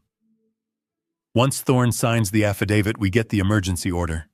We take control of the accounts by Friday." "But what if he fights it?" Brittany asked in the video. "What if he hires lawyers?" "He won't," Tyler scoffed, taking a swig from the bottle. "We cut off his money. We cut off his transport. He is trapped in that penthouse. By the time he realizes what is happening, I will be his legal guardian. I will put him in that state facility in Gary, the one with the locked ward. He will be too medicated to call anyone." The courtroom was so silent, you could hear the hum of the air conditioning. Judge Sterling was leaning forward, her eyes wide, her mouth set in a hard line. Tyler, sitting at the plaintiff's table, had turned the color of ash. He wasn't crying anymore. He was staring at his own digital ghost, watching his carefully constructed mask disintegrate frame by frame. Then came the line that sucked the air out of the room. On the screen, Tyler stopped pacing and looked directly at Brittany. "Honestly, it would be better if the old man died soon," he said, his voice dropping to a cold whisper. "Ideally, the stress gives him a heart attack. If he kicks the bucket next month, we bypass the guardianship and go straight to probate. I need that money to pay off the loan sharks, Brittany. If I don't give them $2 million by the first of the month, they are going to break my legs. So yeah, if he dies, it solves everything." Kowalski pressed a button and the screen went black. The echo of my son wishing for my death seemed to bounce off the walls. For 10 seconds, nobody moved. The court reporter had stopped typing, her hands hovering over the keys in shock. The bailiff was glaring at Tyler with open disgust. I looked at the judge. The pity she had felt for the weeping son 5 minutes ago had evaporated, replaced by the cold fury of a woman who realizes her court is being used as a weapon for murder. Tyler stood up, knocking his chair over. "That is out of context," he screamed, his voice high and hysterical. "That is... They faked it. That isn't me. Sit down, Mr. Sullivan." "Judge." Sterling slammed her gavel down so hard it sounded like a gunshot. Her voice wasn't soft anymore. It was thunder. "You will sit down and you will be silent, or I will have you gagged." Tyler collapsed back into his chair, burying his face in his hands. He knew. Everyone knew. The game was over. He hadn't just lost the argument. He had revealed the monster beneath the skin. And I, the father he wanted dead, sat just 10 feet away, watching him drown in the truth he had tried so hard to hide. Judge Sterling stood up slowly, her eyes fixed on Dr. Thorne. The temperature in the room seemed to drop 10 degrees. She did not look like a judge anymore. She looked like an executioner in black robes. She picked up the medical file that Thorne had submitted as evidence, the one containing the fabricated charts of my cognitive decline, and she held it up as if it were a piece of contaminated waste. "Dr. Thorne," she said, her voice shaking with a terrifyingly controlled rage, "I am going to ask you one question, and I suggest you think very carefully before you answer, because the penalty for perjury in a capital case is severe, and the penalty for lying to me is worse. Did you write these notes based on actual in-person patient evaluations? Or were they dictated to you by the plaintiff in exchange for a future payout?" Thorne crumbled instantly. He was a coward who preyed on the weak, and when faced with true authority, he folded like wet cardboard. He looked at Tyler, desperate for a lifeline, but Tyler was staring at the table, paralyzed. Thorne looked back at the judge, sweat glistening on his forehead. I relied on family testimony." "Your Honor," Thorne stammered, his voice barely a whisper. "I was led to believe." "So you lied?" the judge snapped, cutting him off. "You submitted a sworn affidavit to this court based on hearsay and greed. Bailiff, take Dr. Thorne into custody. I am holding him in contempt of court. And clerk, send a certified transcript of this hearing immediately to the State Medical Board with my personal recommendation for the immediate revocation of his license. Get him out of my sight." 2 officers moved in on Thorne, grabbing him by the arms. Tyler watched in absolute horror as his star witness, the man he had bribed to seal my fate, was dragged out of the courtroom in handcuffs. Then Judge Sterling turned her gaze to Tyler. It was a look of pure disgust. "Mr. Sullivan," she said, "in 20 years on the bench, I have never seen such a flagrant, malicious abuse of the legal system. You did not come here to protect a vulnerable father. You came here to weaponize this court, to commit grand larceny. You tried to strip a competent citizen of his civil rights to cover your own gambling debts." Tyler tried to stand up, his hands shaking. "Your Honor, please, "Silence," she commanded, slamming her gavel down. "This petition for guardianship is dismissed with prejudice. That means you can never file it again. Furthermore, I am issuing a bench order for a full forensic investigation into your involvement with Dr. Thorne. If I find that money changed hands, I will personally hand the file to the district attorney for criminal prosecution." She looked at me, her expression softening just slightly. "Mr. Sullivan, you are free to go, and you have the apologies of this court." I nodded respectfully. "Thank you, Your Honor." The gavel banged one last time, sealing the verdict. Tyler turned pale, the color draining from his face until he looked like a wax figure melting under heat. He looked at me.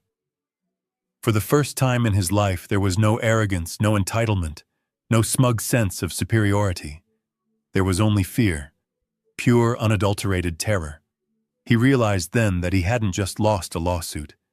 He had kicked a hornet's nest thinking it was empty, and now he was realizing that the swarm was not only alive, but it was coming for him. I stood up, buttoned my jacket, and walked past him without a word. The air around him smelled of sweat and ruin. I didn't need to speak. The look in his eyes told me he finally understood that he had started a war he could never win. As the courtroom began to clear, the air was thick with the dust of my son's collapsed schemes. He sat frozen at the plaintiff's table, a statue of ruin in a cheap charcoal suit. His lawyer was already hurriedly packing his briefcase, eager to distance himself from a client who had just perjured himself into oblivion. Tyler stared at the empty space where his future used to be, his hands trembling on the polished wood. He didn't move when I approached him. He didn't flinch until I placed my hands on the edge of his table and leaned in, invading the personal space he had so desperately demanded just days ago. I brought my face close to his ear. I could smell the stale vodka sweating out of his pores, mixed with the acrid scent of fear. "You are worried about the perjury charge, Tyler." I whispered, my voice low and intimate, like a father telling a bedtime story. "But that is the least of your problems. You should be worrying about the forensic audit currently taking place at Technovation." His head snapped up. His eyes met mine, wide and bloodshot. The confusion was genuine. He had compartmentalized his life so thoroughly that he couldn't understand how the old man he tried to institutionalize knew about his corporate books. What he breathed. "How do you know about the audit?" "That is my business. You don't know anything about my business. I know everything," I replied, keeping my voice steady. "I know that for the last 18 months, you have been siphoning capital from the operating budget into offshore shell accounts. I know you classified your gambling losses as research and development expenses. $2,140,000, Tyler. That is the exact number you embezzled." He shook his head, denial his last refuge. "That is company money. It is between me and the angel investor. It has nothing to do with you. The board will handle it." I smiled. It was a cold, wolfish baring of teeth. "Who do you think the investor is, Tyler?" I asked softly. "Who is Zeus Capital? Did you really think a stranger would pour $50,000 a month into a startup that hasn't produced a single profitable product in 5 years? Did you think the world was just that kind?" The realization hit him like a physical blow. The color drained from his lips. He looked at me, really looked at me, and saw the truth he had been blind to for a decade. "It was you," he mouthed, the sound failing to escape his throat. "It was always you." "It was me," I confirmed. "I was the one keeping the lights on. I was the one funding your ego trip. And that means you didn't just steal from a faceless corporation to pay your bookies. You stole from me. Again. And unlike a father, a defrauded majority shareholder doesn't offer forgiveness. He files federal charges for wire fraud and embezzlement." I straightened up and buttoned my jacket, looking down at the man who had tried to erase me. "Run, Tyler," I said. "But don't run home. The FBI is already waiting for you in the lobby." He didn't make it to the revolving doors. Tyler was walking fast, his head down, clutching his briefcase to his chest, as if it contained the fragments of his life, but he was moving blindly.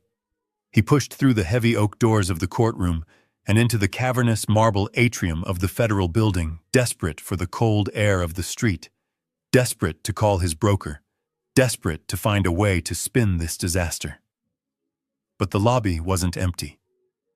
Standing directly in his path, flanked by the pillars of justice he had tried to manipulate, were 2 men in dark, ill-fitting suits.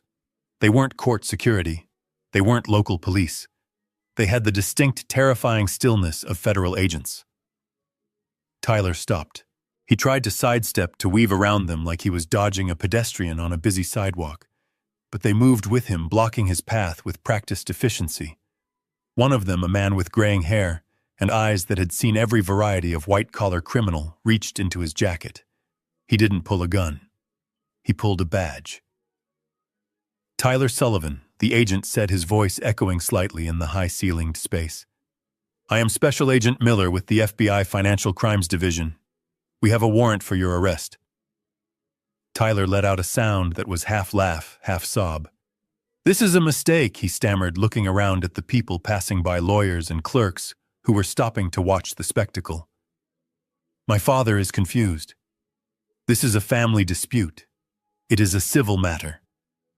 It is not civil, Mr. Sullivan, the agent corrected him, stepping forward to close the distance. You are being charged with 18 counts of wire fraud securities, fraud and embezzlement, involving the misappropriation of investor funds from Technovation Solutions. He reached out and took the briefcase from Tyler's trembling hands, handing it to his partner.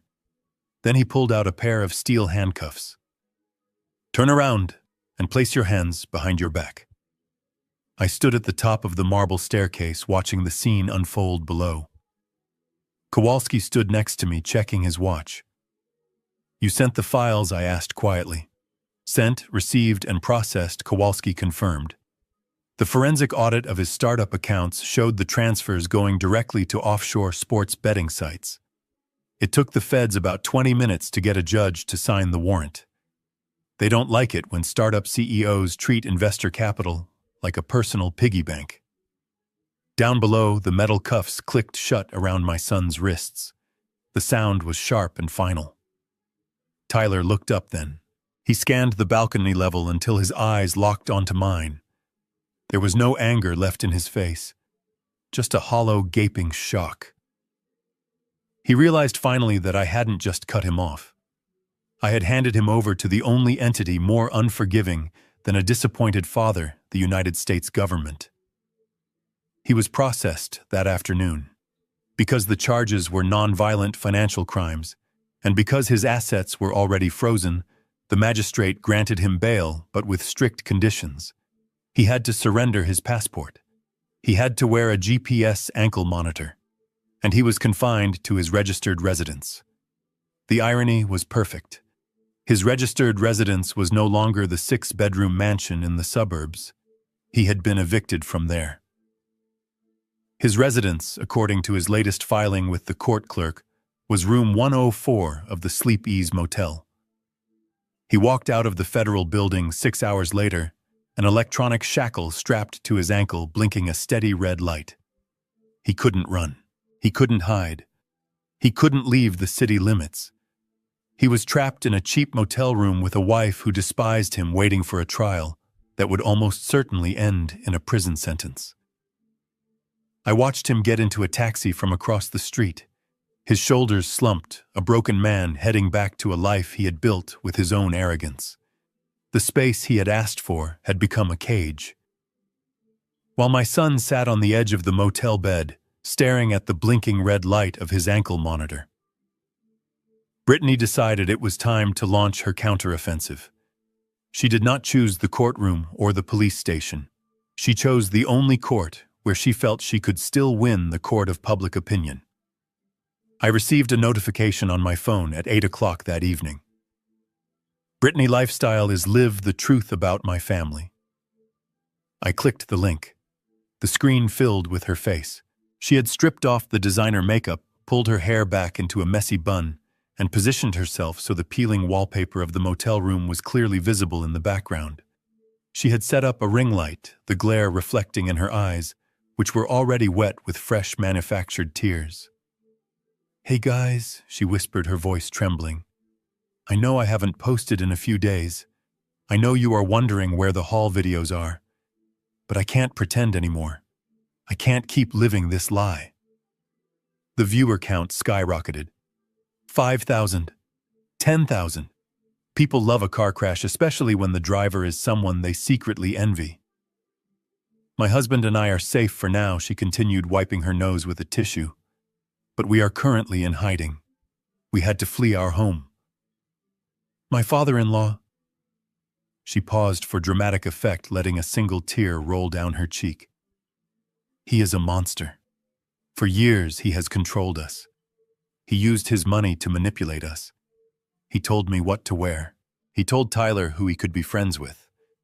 And when we finally stood up to him, when we finally said we wanted to be independent, he destroyed us. I watched, fascinated by the performance. It was a masterclass in victimhood. She didn't mention the embezzlement. She didn't mention the credit card fraud.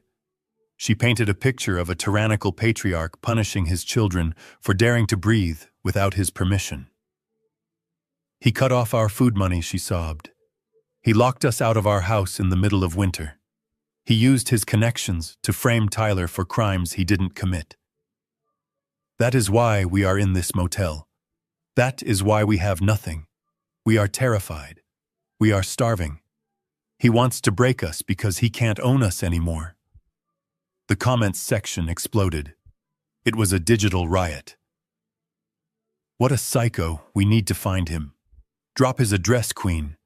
Let's cancel this old man. Nobody hurts our Brit. She was inciting a mob. She was weaponizing 50,000 strangers against me.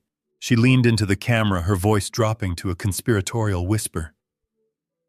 I don't know what he is going to do next. He has so much power. But I have you guys. Please share this. Let the world know who Conrad Sullivan really is. Don't let him get away with abusing his family. She ended the stream, leaving a black screen and a comment section burning with hatred. I sat in my penthouse looking at the vitriol pouring in. They were calling for my head. They were threatening to find my building.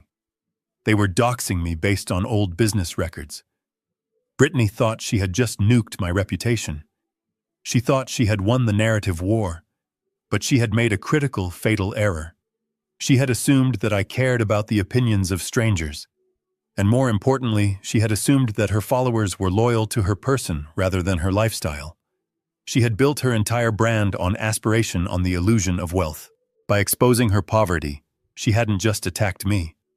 She had shattered the mirror her fans used to look at themselves. And she had done something else. She had made specific, verifiable claims about financial abuse on a public platform. She had called me a criminal. That wasn't just drama. That was defamation per se. And unlike the court of public opinion, the court of law required evidence. I picked up my phone and dialed Vince. Get the recording of that live stream, I ordered. Save the comments. Save the viewer metrics. And Vince, call the ad sales department of the streaming platform. I want to buy a primetime ad slot.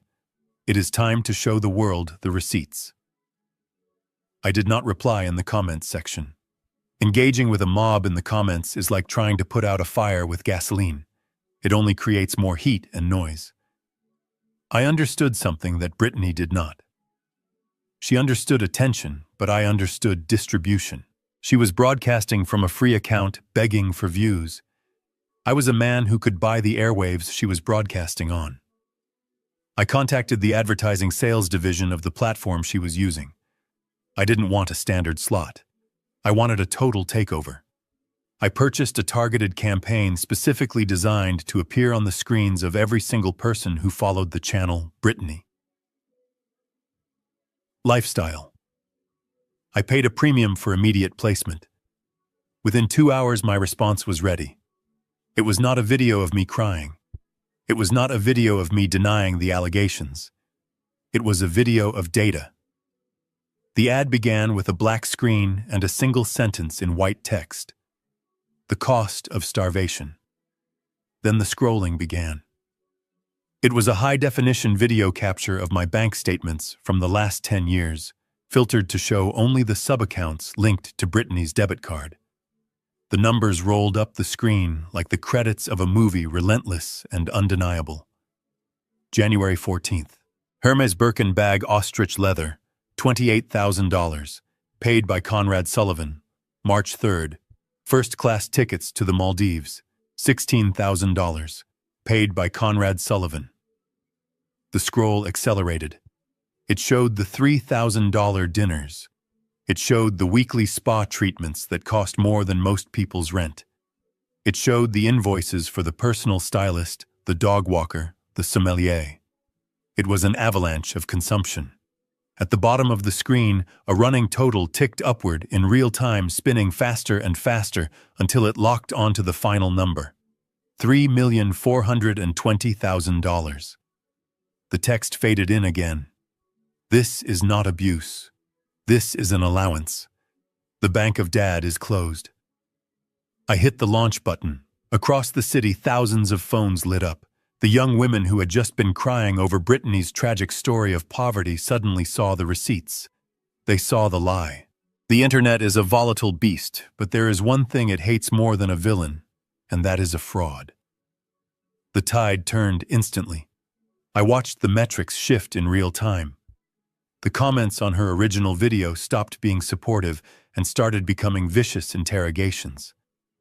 "You said you were starving," one user wrote, "but you spent $5,000 on sushi last month. Show us the receipts." Britt, another, commented, his look real. "Yours look like tears." The hashtag #SaveBrittany vanished, replaced by #Brittany is a liar. She had tried to weaponize her poverty, but she had forgotten that her entire audience was built on people who worked hard for their money. By crying wolf while wearing a coat worth their annual salary, she had insulted them. I sat back in my chair watching her follower count drop by the hundreds every second. It was a digital hemorrhage. She had wanted to be famous. Now she was infamous. I didn't have to say a word. I simply let the ledger speak, and the numbers screamed louder than she ever could. The internet is a cruel and efficient executioner.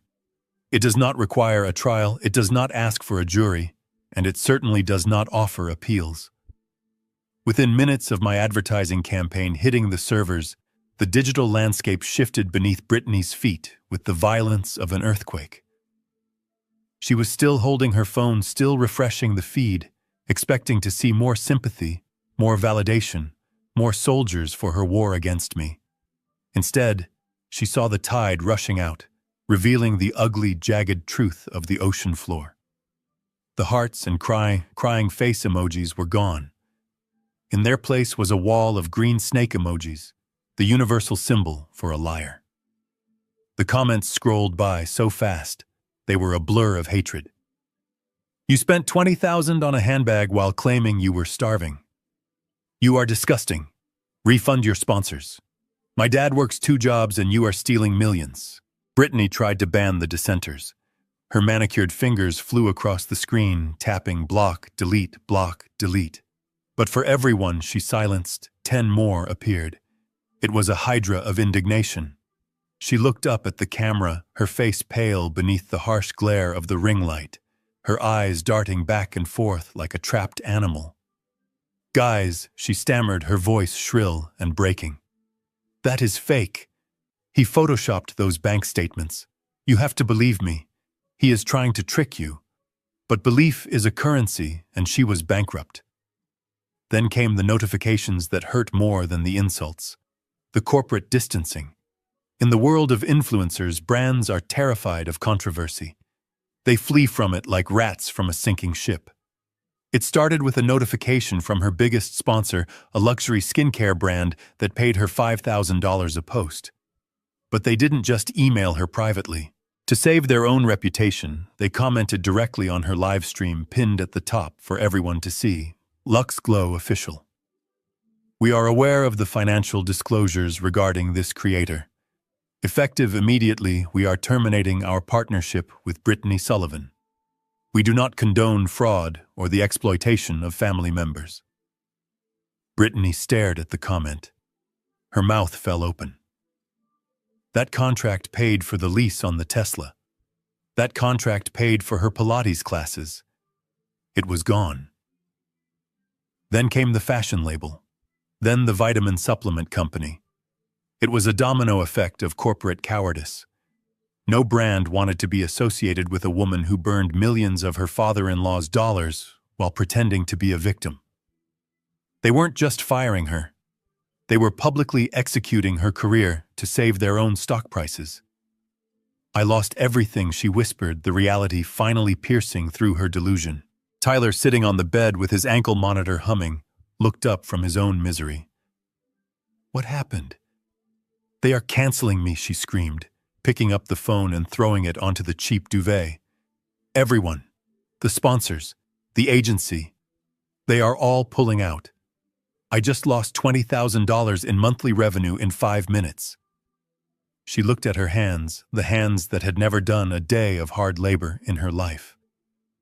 She realized then that her influence, her power, her entire identity was just a digital rental, and the landlord had just changed the locks. She wasn't an influencer anymore. She was just an unemployed woman in a dirty motel room with a criminal husband and a very angry public. The screen of her phone lying face up on the bed continued to buzz with the vibrations of 1,000 strangers laughing at her demise. Tyler sat on the edge of the stained bathtub in the motel room, the only place he could find a moment of quiet away from Brittany's sobbing. The air was thick with the smell of mildew and desperation.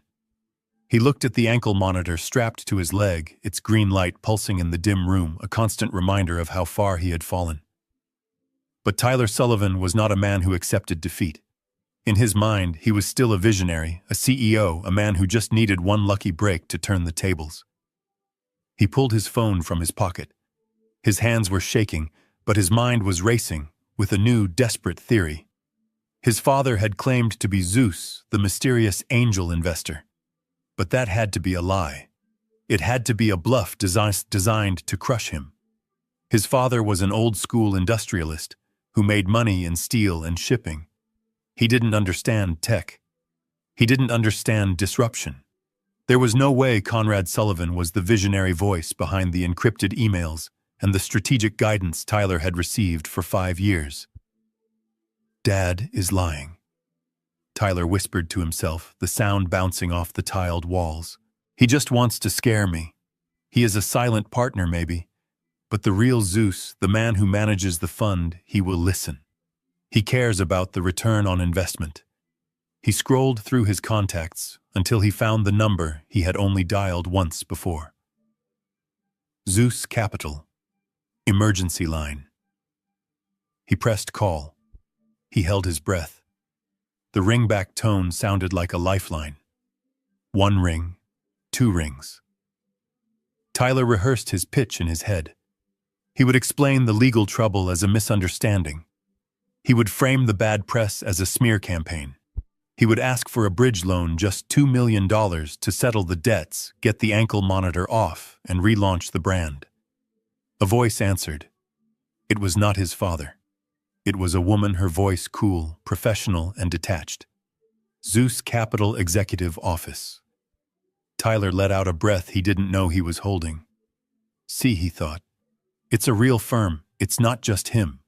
Hello, this is Tyler Sullivan, CEO of Technovation, he said, trying to inject the old authority into his voice, though it cracked slightly at the edges. I need to speak with the managing director immediately. It is regarding the solvency of the portfolio company. It is a matter of life and death for the asset. There was a pause on the other end. The silence stretched for an agonizing 10 seconds. Tyler squeezed his eyes shut, praying to a god he hadn't believed in until this morning. Mr. Sullivan, the woman said, her tone unreadable. We have been monitoring the news. The director is willing to meet with you. He believes a restructuring conversation is overdue. Tyler's heart leaped. Restructuring. That meant they still saw value. That meant they weren't walking away. Yes, Tyler said, standing up, the hope flooding back into his veins like a drug. I can be there in an hour. I just need to call my parole officer to get clearance for a business meeting. I can be at the downtown office. The director will expect you at 10 o'clock tomorrow, she replied. Do not be late, and bring all updated financial records. The line went dead. Tyler lowered the phone, a manic grin spreading across his face. He looked at himself in the dirty mirror. He looked tired. He looked broken, but he was still in the game. His father thought he had checkmated him, but Conrad had forgotten one thing. Business is not about family. It is about profit. And Tyler was convinced he could sell sand to a desert if given the chance. He walked back into the bedroom. Brittany was lying face down on the pillow. Get up, Brittany, Tyler said, grabbing his suit jacket from the floor. Stop crying. I just fixed it. I have a meeting with the money. He didn't know that the appointment he had just made wasn't a lifeline. It was a summons to the final circle of hell. He didn't know that the director he was going to meet was not a new savior, but the same wolf he had been running from, waiting patiently to devour the last scraps of his dignity. Before I reveal who is really waiting for him behind that office door, comment just one word below, ready, so I know you're still here with me. And a quick note before we continue, the next part of this story includes dramatized elements created for storytelling purposes. Some details may be fictional, and if you'd rather not continue, this is the moment you can step away. The elevator ride to the 75th floor took exactly 45 seconds. But to Tyler, it felt like a lifetime. He stood alone in the mirrored box, adjusting his tie for the 10th time, trying to wipe the sweat from his palms onto his trousers. He had convinced himself that the address for Zeus Capital being in the same building as his father's penthouse was just a coincidence. After all, the Pinnacle was the most prestigious address in the city. It made sense that a high-powered investment firm would have an office there. It had to be a coincidence. It was the only lie he had left to hold on to. The doors slid open with a soft, expensive chime. Tyler stepped out expecting a receptionist, a waiting area, perhaps a logo on the wall. Instead, he stepped directly into a vast, open living space. The floor was Italian marble, cold and white. The walls were floor-to-ceiling glass, revealing the gray, churning sky over Lake Michigan. Tyler froze. He knew this room. He knew the smell of the old leather books and the faint scent of sandalwood. He had run through this room as a child. This wasn't an office. This was the penthouse. "Hello," he called out, his voice echoing in the emptiness. "Is anyone here? I have a meeting with the director." There was no answer. The room was still save for the dust motes dancing in the pale light. In the center of the room, facing the massive window, was a high-backed leather armchair. It was turned away from him, a silhouette against the bright gray sky. A hand rested on the arm of the chair, holding a crystal tumbler of water. Tyler took a hesitant step forward, the GPS monitor on his ankle chafing against his skin. "Excuse me," he said, his voice trembling. "I was told to come here for a meeting with Zeus Capital." The chair did not move, but a voice drifted from it. A voice that was deep, familiar, and terrifyingly calm. "You are on time, Tyler. I always appreciated punctuality." Tyler stopped breathing. His blood turned to ice in his veins. The chair slowly swiveled around. There was no mysterious investor. There was no team of analysts. There was only Conrad Sullivan sitting comfortably in a cashmere sweater, looking at his son with eyes that held no warmth, no anger, just a profound clinical disappointment.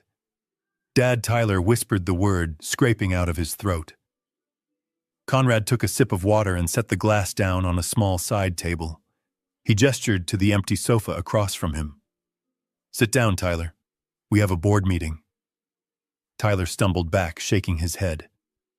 "No, this isn't real. You aren't Zeus. You don't know anything about tech. You hate startups. You told me the internet was a bubble. I told you that to see if you had the conviction to prove me wrong," Conrad said, his voice steady. "I created Zeus Capital 10 years ago as a vehicle to support you without crippling you with my name. I wanted you to build something on your own merits. I read every pitch deck. I approved every round of funding. I was the one who told you to pivot to software in 2018. Tyler fell onto the sofa, his legs giving out. The realization crashed over him like a tidal wave. Every email, every strategic advice, every check that had saved his company at the last minute, it had all come from the man he had called obsolete. The man he had tried to institutionalize. "You."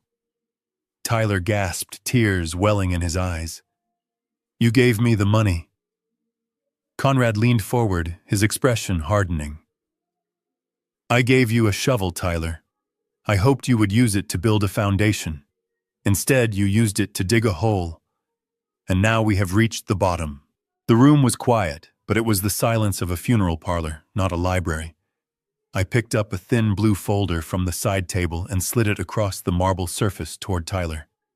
It moved with a hiss, stopping just inches from his trembling hands. He looked at it as if it were a loaded gun. In many ways, it was. Inside that folder were the dissolution papers for Technovation Solutions, drawn up by the finest corporate attorneys in Chicago. As the majority shareholder and the holder of the convertible debt, I am exercising my right to call the loan, I said, my voice devoid of the fatherly warmth he was probably hoping for. Technovation is insolvent, Tyler. The burn rate is sustainable only because I have been sustaining it. But Zeus Capital is closing its position.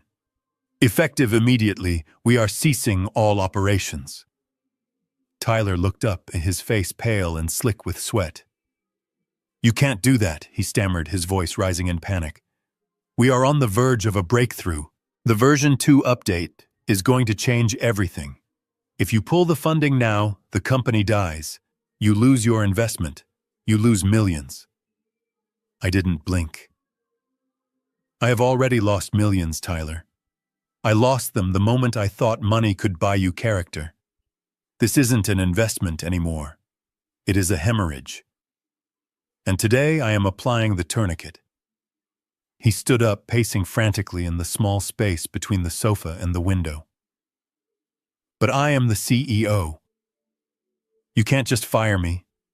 I am the face of the brand. I have interviews scheduled next week.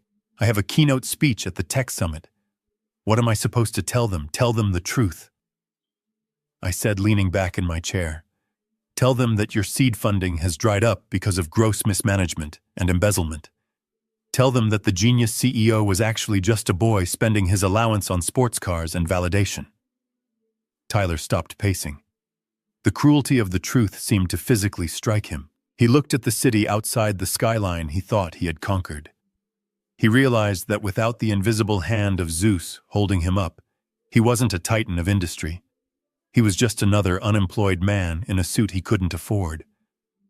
But what about the debts, he whispered, his voice cracking. The corporate credit lines, the office lease, the vendors. If we liquidate, who pays them? The company pays them by selling off its assets, I explained calmly. The servers, the furniture, the intellectual property, whatever that is actually worth. And whatever is left unpaid, Tyler, falls on you. You signed personal guarantees for those loans. You didn't read the fine print because you thought the money would never stop. I watched him crumble. The arrogant posture, the tilted chin, the sneer of superiority, it all melted away, leaving a terrified child. He fell back onto the sofa, burying his face in his hands. He wasn't crying for the employees who would lose their jobs. He wasn't crying for the product. He was crying because the costume had been ripped off. The play was over. The lights were coming on, and there was no applause, only the crushing weight of reality. I took a pen from my pocket and placed it on top of the blue folder. Sign the voluntary dissolution. Tyler. It is the only way to avoid a forced bankruptcy that will ban you from running a public company for a decade. Do the one professional thing you have ever done in your life. End it with dignity. He reached for the pen, his hand shaking so violently he could barely hold it. He signed his name. With that scratch of ink, the myth of Tyler Sullivan, the tech genius, was dead. I took the folder back. The rescue mission was complete. Now the rehabilitation could begin. The door to room 104 hit the wall with a hollow thud as Tyler stumbled inside. The cheap motel room was stiflingly hot, smelling of stale pizza and despair. Brittany was sitting on the edge of the unmade bed, surrounded by the wreckage of her luggage.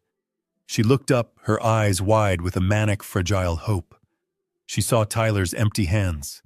She saw the defeat etched into the slump of his shoulders. She didn't see a savior. She saw a dead end. Did you get it? She asked, her voice tight and high. Did the investor give us the bridge loan? Can we leave this place? Tyler laughed.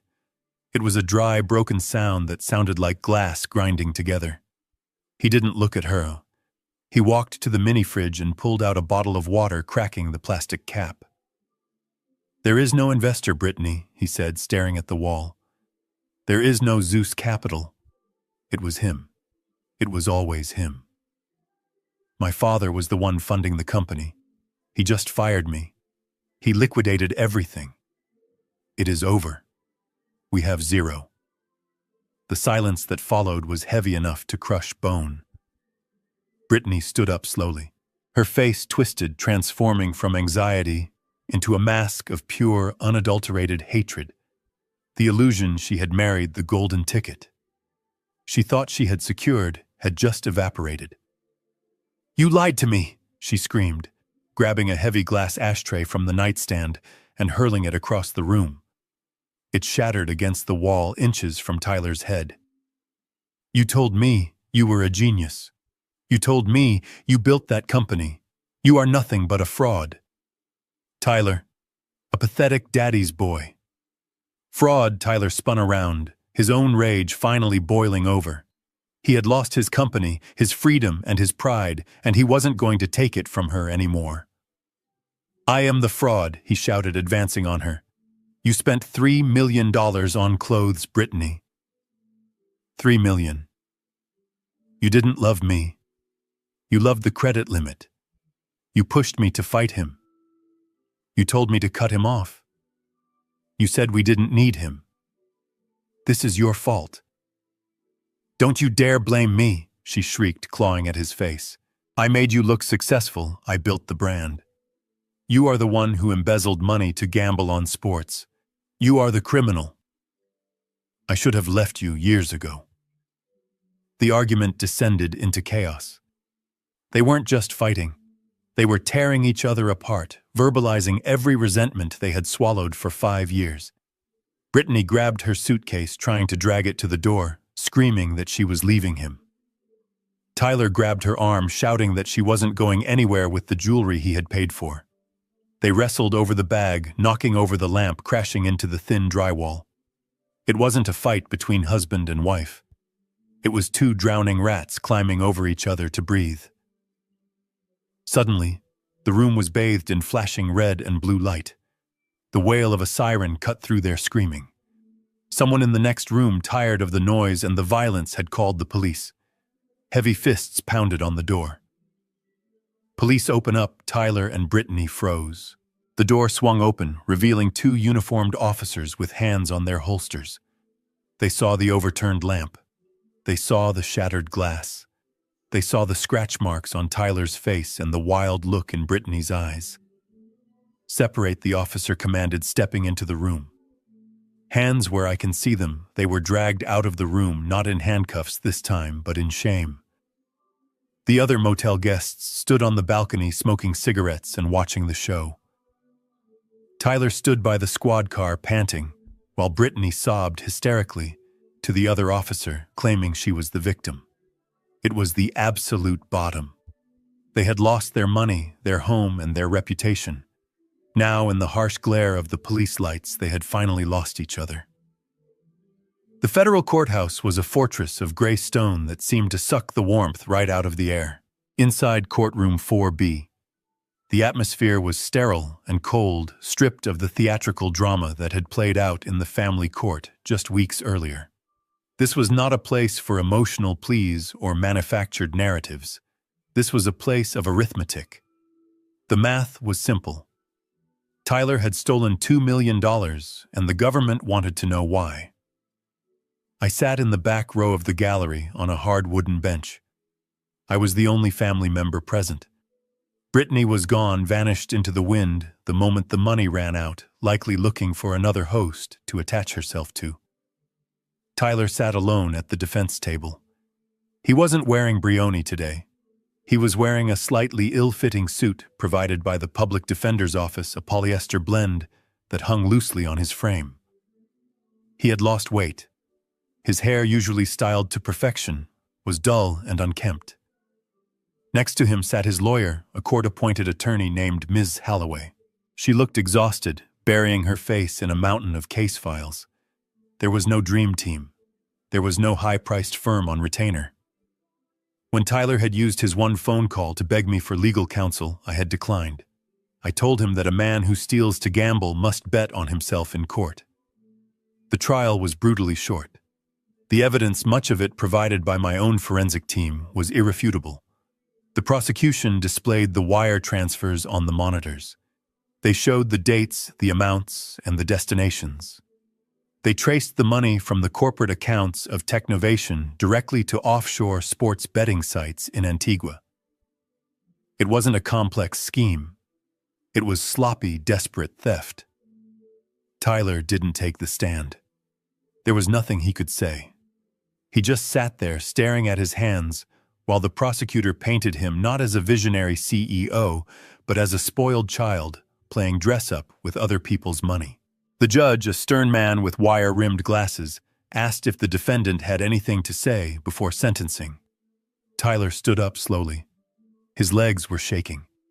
He turned slightly, not to address the judge, but to look for me. Our eyes met across the divide of the courtroom.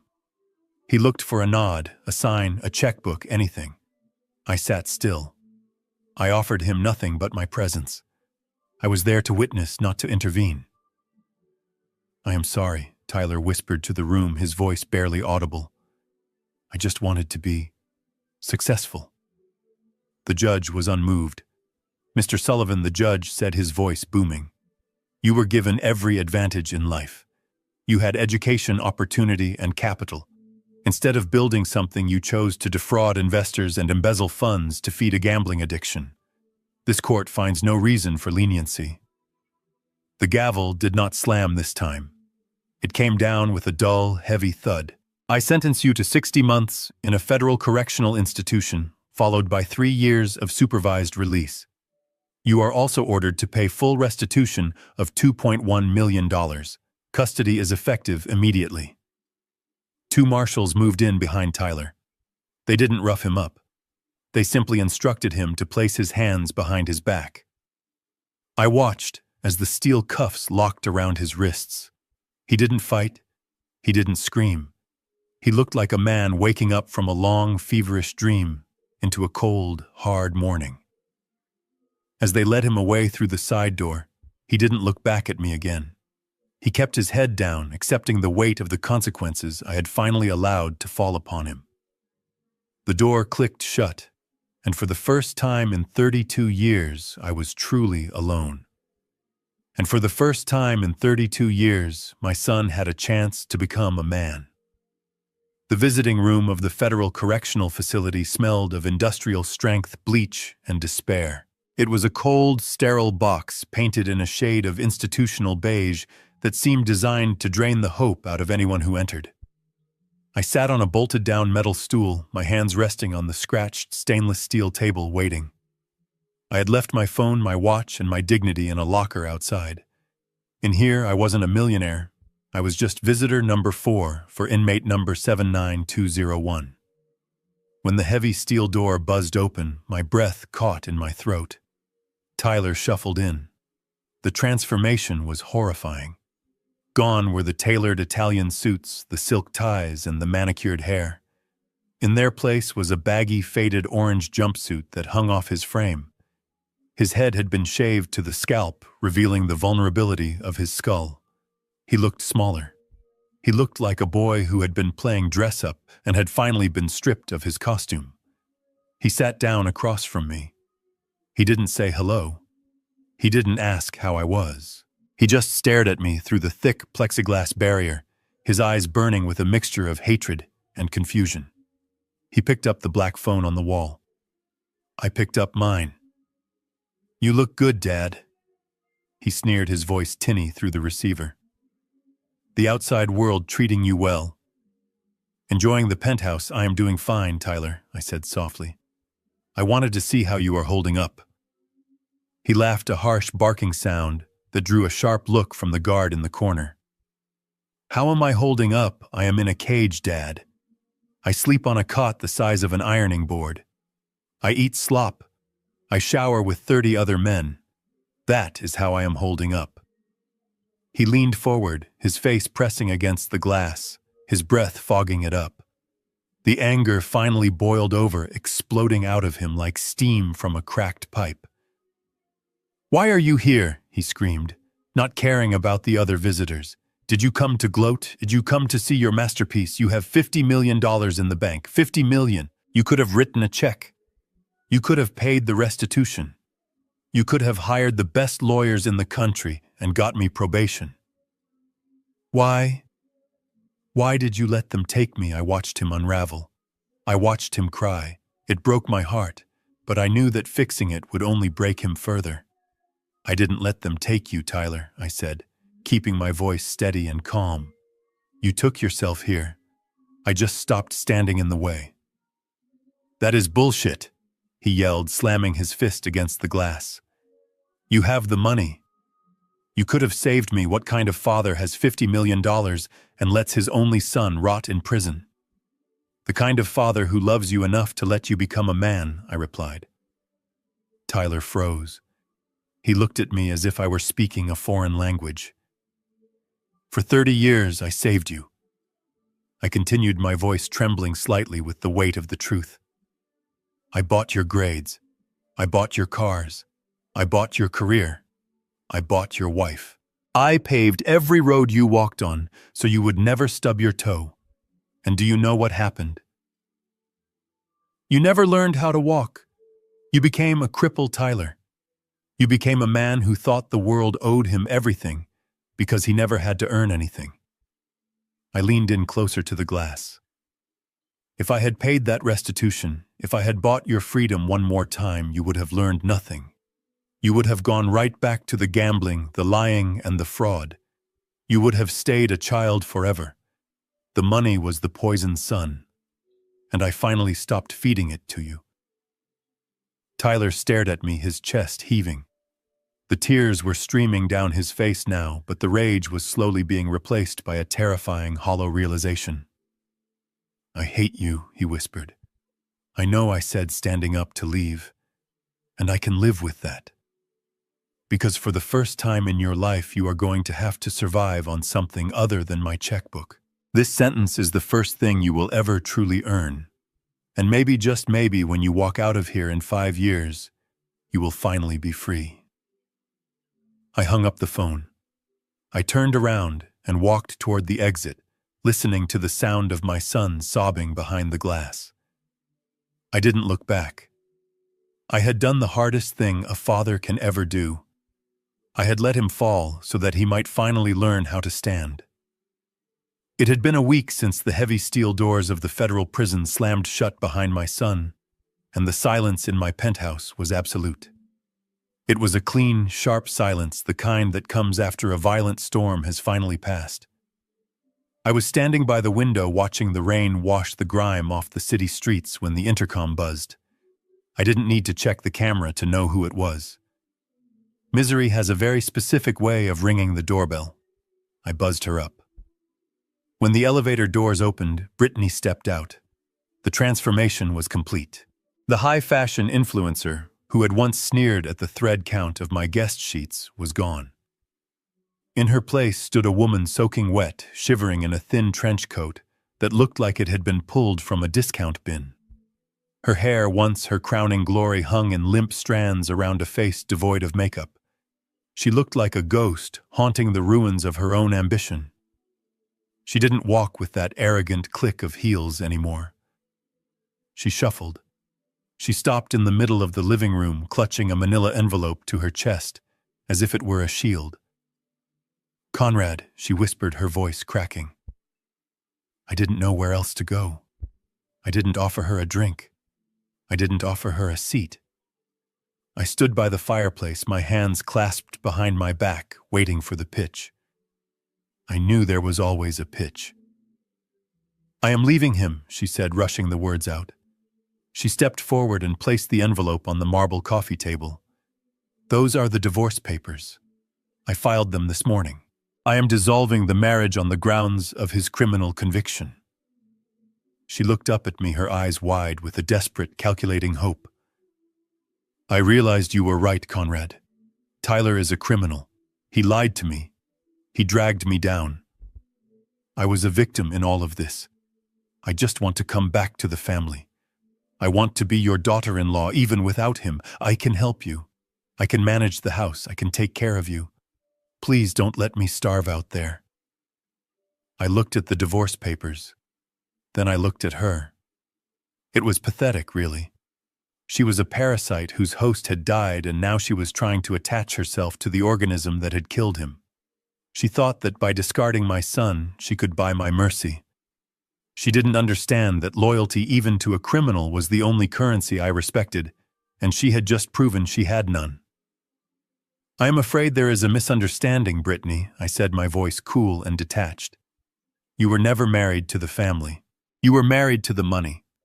And since the money is gone, and Tyler is gone, your position here is vacant. I walked over to the kitchen counter. I didn't pick up a checkbook. I picked up a small crumpled piece of paper I had torn off a bulletin board at the coffee shop that morning. I walked back to her and held it out. She reached for it, probably thinking it was a check or a contact for a lawyer.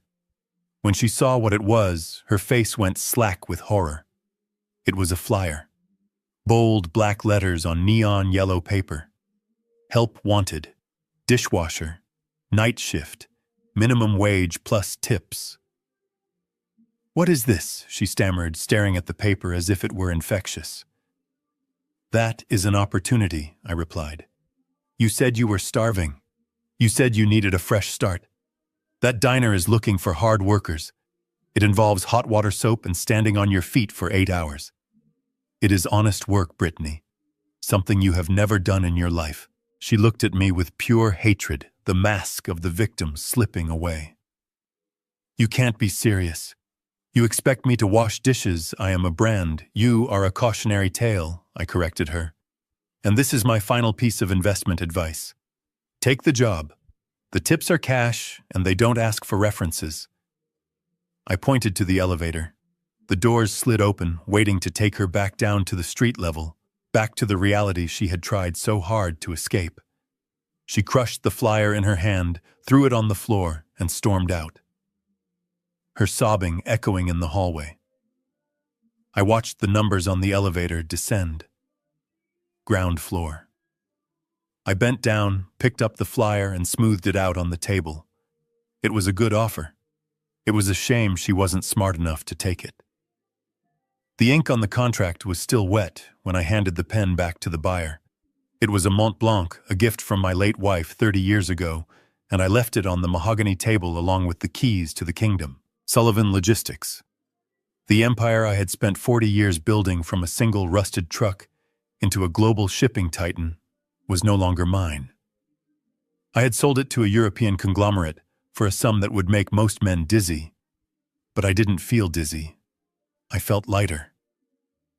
The weight of 5,000 employees, the fluctuating fuel prices, and the quarterly earnings calls had been lifted from my shoulders. I had ensured that every worker kept their job and their pension, a final act of loyalty to the people who had actually helped me build my fortune, unlike the son who had tried to steal it. The sale of the company was just the beginning of the purge. Next came the penthouse. The pinnacle, with its 75th floor views and its cold marble floors, was not a home. It was a mausoleum of memories I no longer wished to visit. I called the most aggressive real estate broker in the city and told her I wanted it gone within the month. She sold it in 3 days to a tech billionaire who thought the address would give him class. I didn't care who bought it. I just wanted to hand over the keys and walk away from the ghosts of Christmas dinners where no one spoke and birthday parties that were just excuses for networking.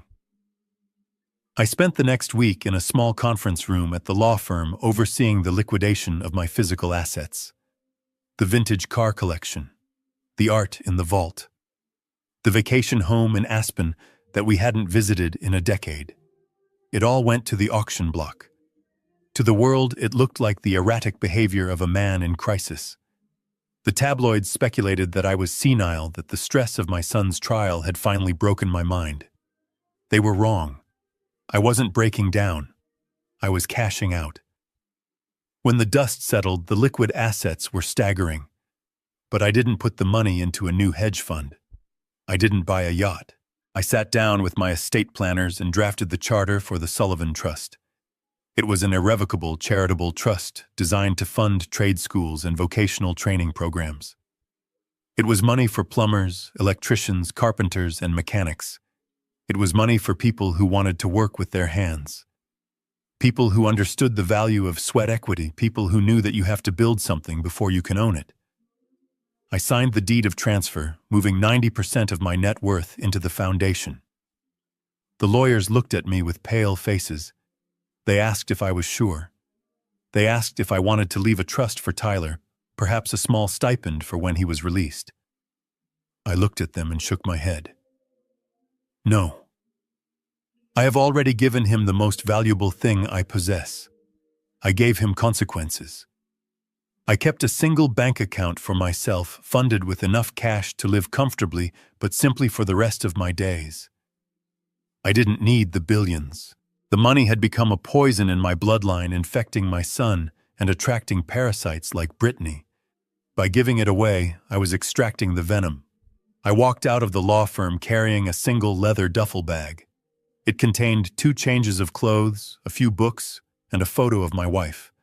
I stood on the sidewalk looking at the city skyline one last time. I was no longer a titan of industry. I was no longer a target. I was just a man finally free from the golden handcuffs I had forged for myself. The sun hangs low over the rolling hills of Val d'Orcia, casting long golden shadows across the rows of Sangiovese vines that stretch out like the lines of a well-written poem. The air here smells different than it did in Chicago. It smells of rosemary dry earth and the sweet, heavy scent of ripening grapes. I am sitting at a long, rough-hewn oak table under a pergola covered in wisteria, the kind of table that has absorbed a century of wine spills and laughter.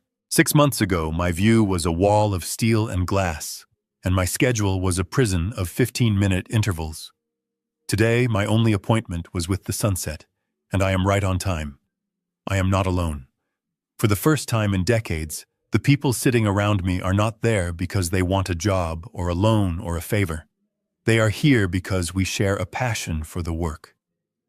To my left is Matteo, an old man with hands like tree bark, who has tended this vineyard since before I made my first million.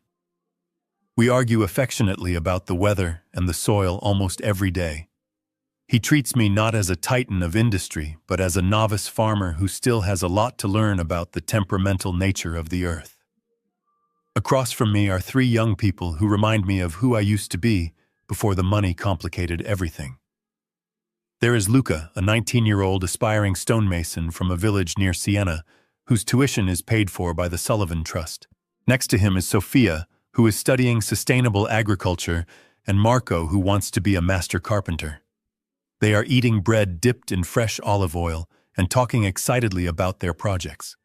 Luca is explaining the difficulty of restoring a medieval archway, and his eyes are shining with the pure, unadulterated joy of building something that will last. I pour more wine into Marco's glass. It is a simple table wine made right here on the estate, not the vintage reserves I used to hoard in my penthouse vault, but it tastes better than anything I ever drank in a boardroom. We are laughing about a mistake I made earlier in the day when I pruned a vine too aggressively. In my old life, a mistake was a crisis. Here, a mistake is just a lesson. I look around the table and I realize that for 40 years, I was the poorest man on earth. I had billions in the bank, but I was bankrupt in connection. I had a son who wanted my death, and a social circle that wanted my net worth. Now I have a vineyard I don't technically own, and a group of kids who call me Mr. Conrad instead of Sir. I take a sip of wine and listen to the crickets beginning their evening chorus. I think about Tyler sometimes. I hope that somewhere in his small gray cell he is finding a similar kind of clarity. I hope he is learning that stripping away the excess is the only way to find the essential. But I don't dwell on it. I turn back to Sophia, who is asking me about supply chains. I lean in ready to teach, ready to share, not to control, but to empower. This is what retirement looks like. It is not an ending. It is simply the first time in my life that I am actually living.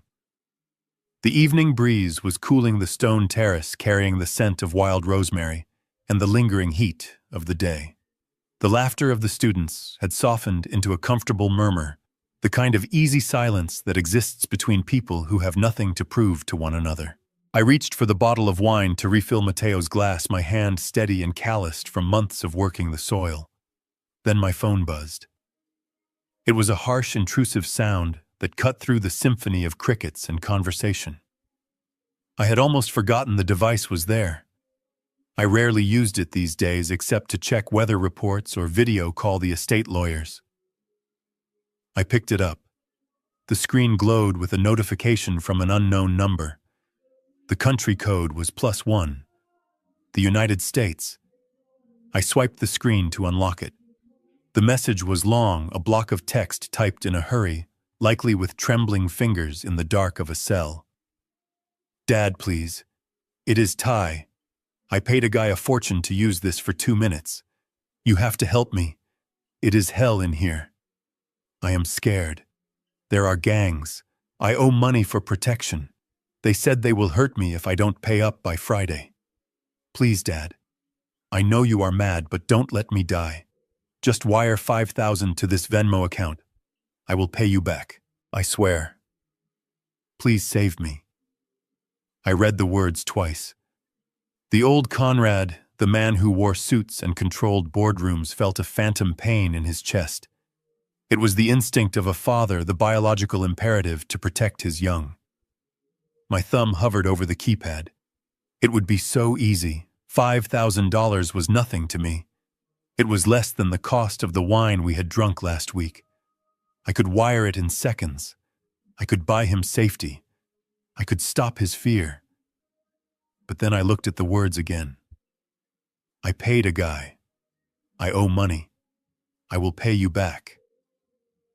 Even in prison, stripped of everything, Tyler was still hustling. He was still breaking the rules, bribing guards or inmates, finding a workaround rather than facing the reality of his sentence. He wasn't asking for forgiveness. He wasn't asking for a connection. He was asking for a bailout. He was treating prison like just another bad business deal that could be fixed with a wire transfer. If I sent the money, I wouldn't be saving him. I would be confirming everything he believed, that rules don't apply to Sullivans and that Daddy will always fix it. If I paid for his protection now, I would be paying for it for the next 5 years. He would never learn to survive on his own. He would never learn that actions have consequences that cannot be bought off. I looked up from the screen. Luca was watching me, concerned. "Is everything all right, Mr. Conrad?" he asked. I looked at the young stonemason, a boy who worked 10 hours a day to build a future, who had never asked me for a dime he didn't earn. I looked at the rolling hills of Tuscany disappearing into the twilight. I looked back at the phone one last time. I didn't type a reply. I didn't lecture him. I didn't say I loved him. Silence was the only answer he needed. It was the only answer that would force him to finally grow up. I pressed the power button, holding it down until the screen went black. "Everything is fine, Luca," I said, placing the phone face down on the table. "Just a wrong number." I picked up the wine bottle and poured. The red liquid swirled in the glass, catching the last light of the day. I took a sip and turned my back on the digital ghost of my son, choosing instead the real, honest life I had finally found. The phone screen was still glowing in the twilight, casting a pale, artificial light onto the weathered oak table. I looked at the name at the top of the chat. Tyler. For 30 years, that name had triggered a reflex in me. It was a reflex to fix, to pay, to smooth over, to save. It was a Pavlovian response where his crisis became my emergency. I felt the vibration again. He was typing another message. Probably a bargain. Probably a promise that this time would be different, that he had changed, that he just needed one last lifeline. But as I sat there, surrounded by the scent of wild rosemary and the gentle murmur of my friends, I realized something profound. The lifeline was not strangling him. It was strangling me. I had spent a lifetime building a fortress of wealth to protect my family, but I had forgotten that a fortress can easily become a prison if you lock yourself inside with the wrong people. I looked at the 3 dots in the corner of the screen. The menu dropped down. The option was there, written in red text like a warning sign. Block contact. My thumb hovered over the glass. In the past, I would have felt guilt. I would have felt the crushing weight of paternal obligation. But tonight, all I felt was the cool evening breeze on my face. I pressed the button. A confirmation box popped up asking if I was sure. I didn't hesitate. I tapped yes. The messages vanished. The typing indicator stopped. The digital tether that had bound me to his toxicity for so long was finally severed. I placed the phone face down on the table. It was just a piece of metal and glass, now silent and inert. A smile spread across my face. It was not a smile of triumph or vengeance. It was the soft, quiet smile of a man who has finally set down a heavy load after walking 1,000 miles. The air seemed to get lighter. The colors of the sunset deepened, shifting from gold to a rich, bruising purple. I looked around the table. Matteo was pouring the last of the wine. Sophia was laughing at something Luca had said, her face illuminated by the hanging lanterns. They were happy. They were free. And for the first time, so was I. I reached out and took the stem of my wine glass. The crystal felt cool and solid in my hand. I swirled the dark red liquid, watching the legs run down the side. I stood up slowly and walked to the edge of the terrace, looking out over the valley that was now draped in shadow. The world was vast and beautiful and faux. The tragedy of Tyler Sullivan teaches us a harsh but necessary truth. Money can build an empire, but it cannot build character.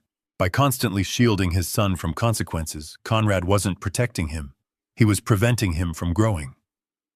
True love isn't about solving every problem with a checkbook. It is about having the courage to let someone fall so they can learn how to stand. Ultimately, the story reminds us that peace is the most expensive luxury of all. You can't buy it, but you can secure it by setting boundaries. Protecting your energy is your highest responsibility. What is the hardest boundary you have ever had to set with a loved one? Share your story in the comments below. The first time I wasn't trying to buy it or control it. I was just existing in it. I raised my glass to the horizon, to the silence, to the future that was finally mine. I took a sip, tasting the earth and the fruit and the hard work that went into it. I closed my eyes and breathed in deep, filling my lungs with the sweet, clean air of Tuscany. I had lost a son, but I had found myself. I had lost a fortune, but I had gained a life. This silence, this distance, this absolute and beautiful boundary between my peace and his chaos, it was not an emptiness. It was a luxury. Personal space. It is the greatest gift of all. Looking back on my own life, I have to admit a painful truth. I didn't raise my son with money. I raised him with excuses. I believed providing endlessly was love, but I was wrong. If you are a parent listening to this family story, please don't repeat my mistake. Don't shield your children from consequences and call it protection. That path only creates entitlement, not strength. I learned the hard way that real love sometimes looks like letting go. God taught me that mercy without truth becomes weakness. God reminded me that accountability is not cruelty, it is discipline. And God showed me that forgiveness does not require financial rescue. This was never about anger or punishment. This was a family story about boundaries, not bitterness. What people call dad revenge was never about destroying my son. Dad revenge was about removing the illusion that money could replace character. Dad revenge was choosing integrity over guilt. And dad revenge was trusting God to handle what I could no longer fix myself. This family story didn't end with reconciliation, but it ended with clarity. And clarity is sometimes the greatest mercy God can offer. If this family story resonated with you, I invite you to reflect honestly on your own boundaries. Have you ever loved someone so much that you accidentally helped them become someone they shouldn't be? Please leave a comment, share this story with someone who needs it, and subscribe to the channel for more real-life lessons like this. Thank you sincerely for watching until the very end. And one final note: upcoming stories may include dramatized or fictional elements created for educational purposes. If that's not for you, feel free to exit now and choose content that better fits your preferences.